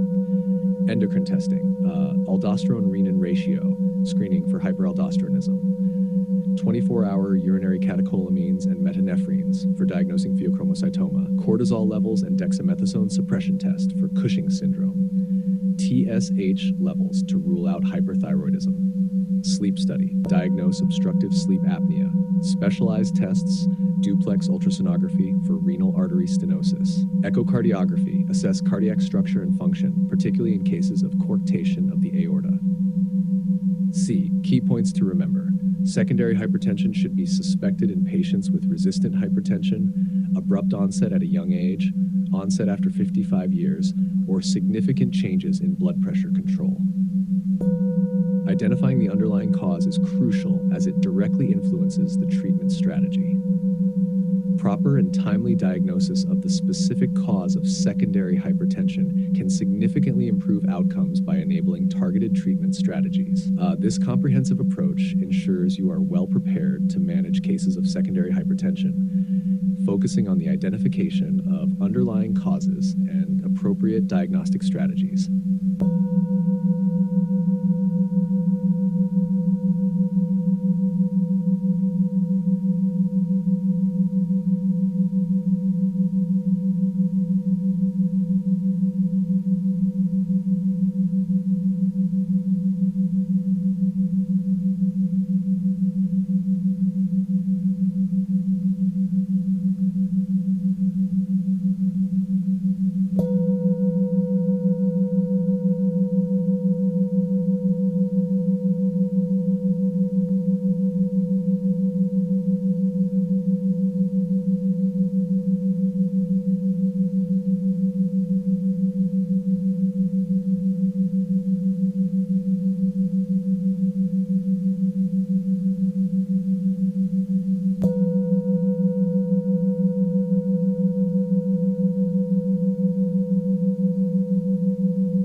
Antihypertensive drugs, overview for internal medicine exam. A. First-line antihypertensive drugs. 1. Angiotensin-converting enzyme inhibitors, ACEIs. Examples, lisinopril, enalapril, ramipril. Mechanism, reduce angiotensin II and aldosterone levels to decrease blood pressure.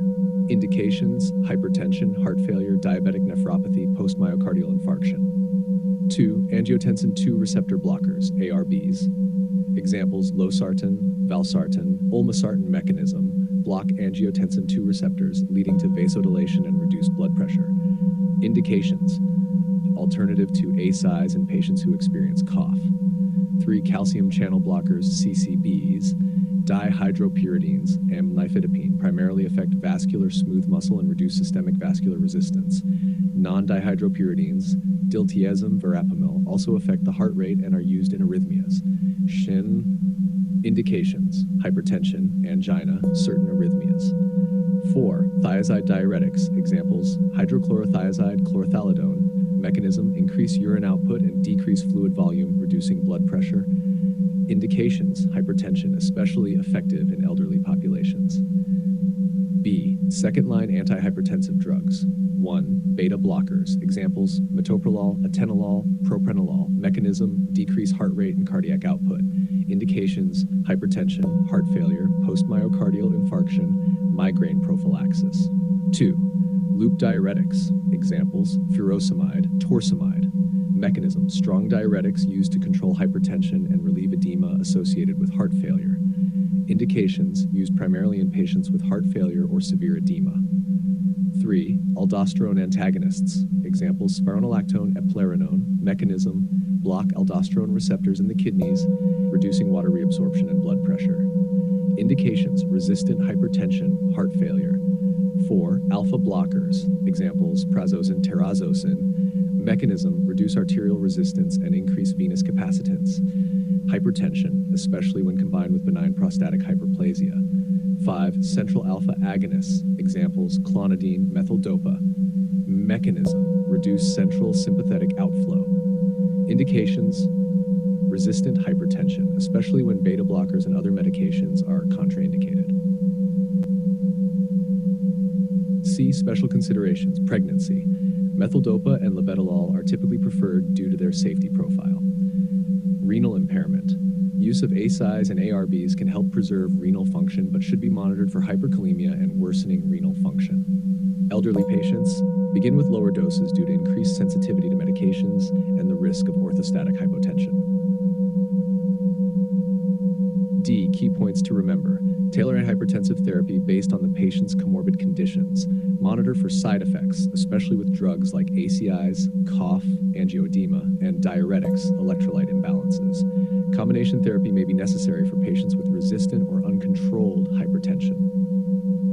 Understanding these drug classes, their mechanisms, indications, and special considerations will enable you to effectively manage hypertension and tailor treatments to individual patient needs in your practice.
Atherosclerotic cardiovascular disease, ASCVD, overview. A. Definition and classification. ASCVD encompasses conditions caused by atherosclerosis affecting arteries throughout the body. Includes coronary artery disease, CAD, peripheral artery disease, cerebrovascular disease, e.g. stroke, TIA, and aortic diseases, e.g. aneurysms. B. Pathophysiology. Atherosclerosis is a chronic inflammatory response in the walls of arteries, typically due to the accumulation of macrophages and lipids, leading to plaque formation. Mechanism. Endothelial injury, lipid accumulation, macrophages ingest lipids becoming foam cells, plaque formation with a fibrous cap. Plaque rupture can lead to thrombosis and acute vascular events. C.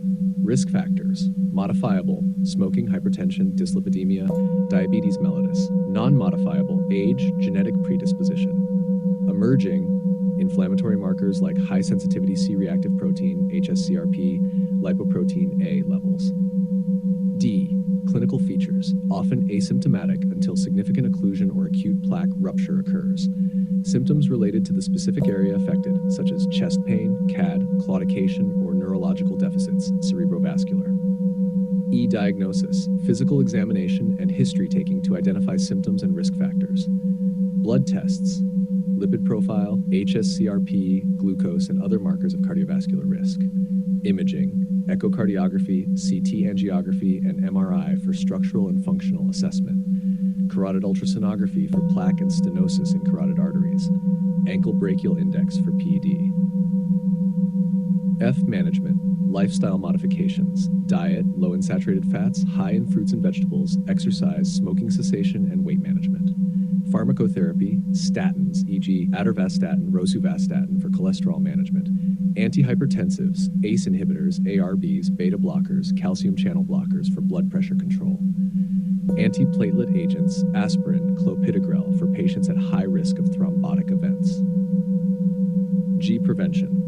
Primary prevention aims to reduce risk factors before the development of significant atherosclerosis. Secondary prevention focuses on preventing recurrent cardiovascular events in patients with established disease. Use ASCVD risk calculators, e.g. pooled cohort equations, for risk stratification and management decisions.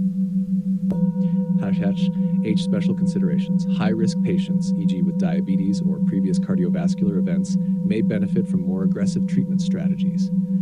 Screening recommendations vary based on age, sex, and risk factor profile. For your exam preparation, understanding the pathophysiology, risk factors, clinical implications, diagnostic approaches, and management principles of ASCVD is crucial. Ensure you're familiar with the specific drug names, their mechanisms of action, and the guidelines for their use in both prevention and treatment of ASCVD.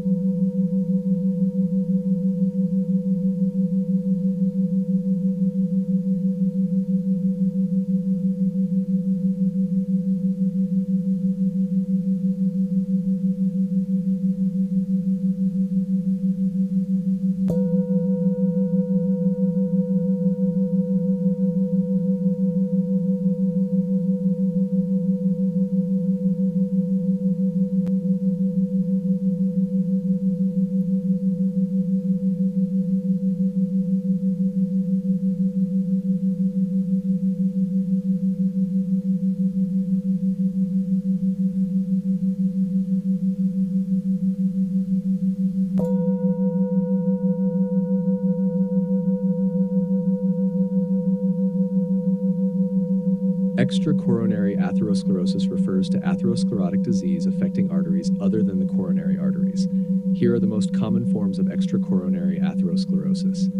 Number 1, peripheral artery disease, PA. Location, mainly affects the arteries of the lower extremities. Symptoms, patients may experience claudication, pain in the legs with exercise, which can progress to pain at rest in severe cases. Advanced PAD can lead to critical limb ischemia, characterized by severe pain, skin ulcers, or gangrene. Diagnosis. Ankle brachial index, ABI, is a simple, non-invasive test used for diagnosis. Imaging studies such as Doppler ultrasound, CT angiography, and MR angiography can provide detailed vascular mapping. 2. Cerebrovascular disease. Location includes carotid artery disease and vertebral artery disease. Symptoms may be asymptomatic or present with transient ischemic attacks, TIAs, or strokes, characterized by sudden neurological deficits such as weakness, difficulty speaking, or visual disturbances. Diagnosis. Carotid ultrasonography is commonly used for screening and diagnosis, along with CT or MR angiography for detailed visualization. NAR3. Renal artery stenosis. Location. Atherosclerosis affecting the renal arteries. Symptoms. Often asymptomatic but can cause hypertension and contribute to chronic kidney disease. Diagnosis. Duplex ultrasonography is a primary screening tool. Magnetic resonance angiography, MRA, and CT angiography are also used for detailed assessment. And 4. Abdominal aortic aneurysm, ALTRA. Location. Aorta in the abdominal region. Symptoms. Typically asymptomatic until it becomes large or ruptures, which can be life-threatening and present with sudden severe abdominal or back pain. Diagnosis. Regular screening in at-risk populations, e.g. men aged 65 to 75 who have ever smoked using abdominal ultrasound. 5. Mesenteric artery disease. Location. Arteries supplying the intestines, celiac artery, superior and inferior mesenteric arteries. Symptoms. Can cause chronic mesenteric ischemia, presenting as pain after eating, leading to weight loss and fear of eating. Diagnosis. CT angiography and MR angiography are used for diagnosis. Each of these conditions represents a significant risk of morbidity due to the critical nature of the tissues they supply. Management typically involves lifestyle modifications, pharmacotherapy, including antiplatelet agents and statins, and in some cases, surgical interventions such as angioplasty or bypass surgery to restore adequate blood flow.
Obstructive sleep apnea, OSA, is a prevalent sleep-related breathing disorder characterized by recurrent episodes of upper airway obstruction during sleep, leading to disrupted sleep and reduced oxygen saturation.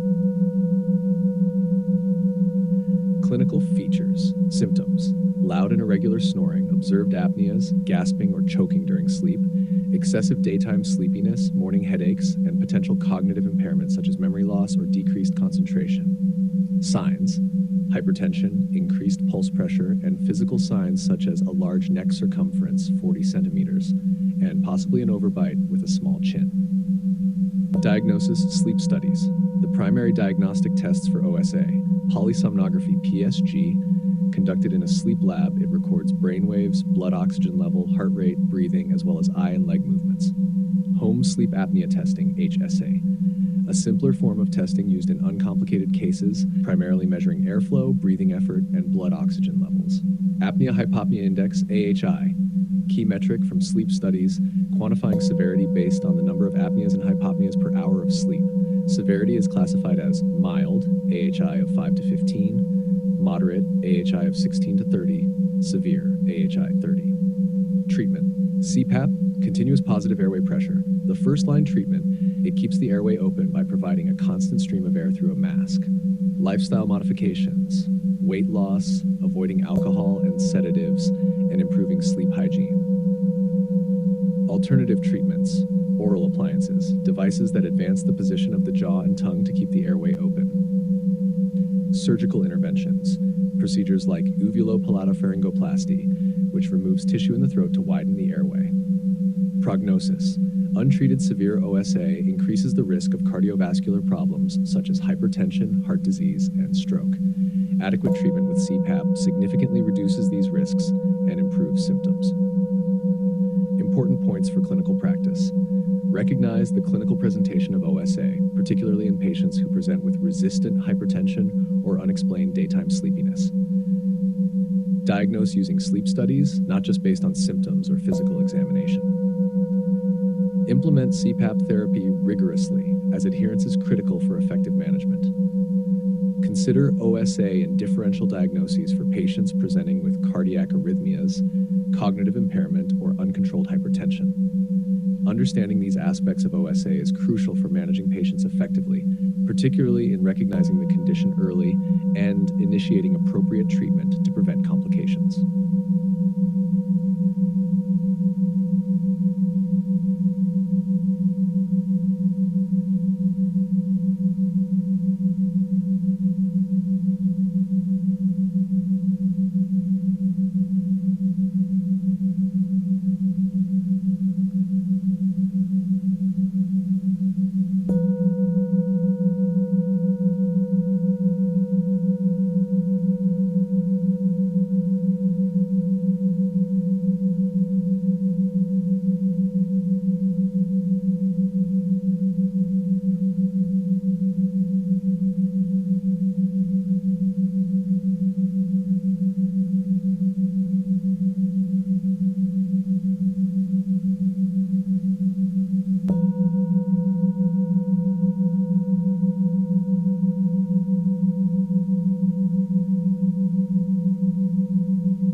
Obstructive sleep apnea, OSA, significantly impacts cardiovascular health due to the recurrent episodes of upper airway obstruction that lead to intermittent hypoxia, increased sympathetic activity, and significant intrathoracic pressure swings.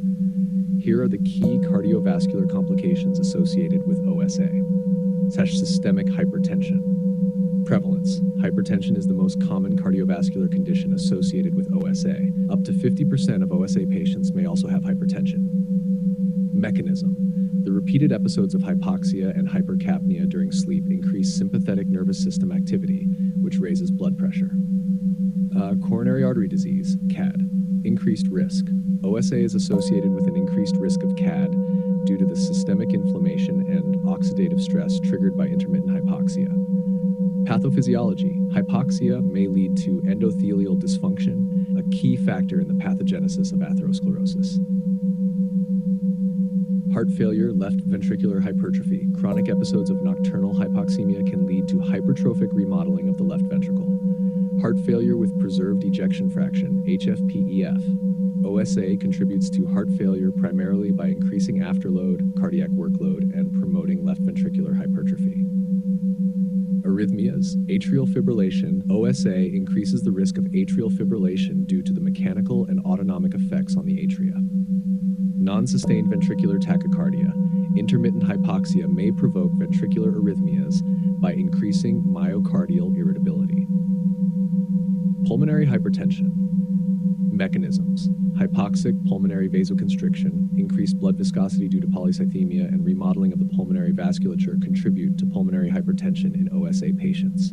Stroke to OSA. OSA increases the risk of both ischemic and hemorrhagic stroke, mediated by various mechanisms including hypertension, atrial fibrillation, and increased blood coagulability. Sudden cardiac death. Increased morning risk. OSA may increase the risk of sudden cardiac death, particularly during the sleeping hours, likely due to severe nocturnal arrhythmias. Management implications. Screening and diagnosis. Routine screening for cardiovascular complications in patients diagnosed with OSA. CPAP therapy. Continuous positive airway pressure.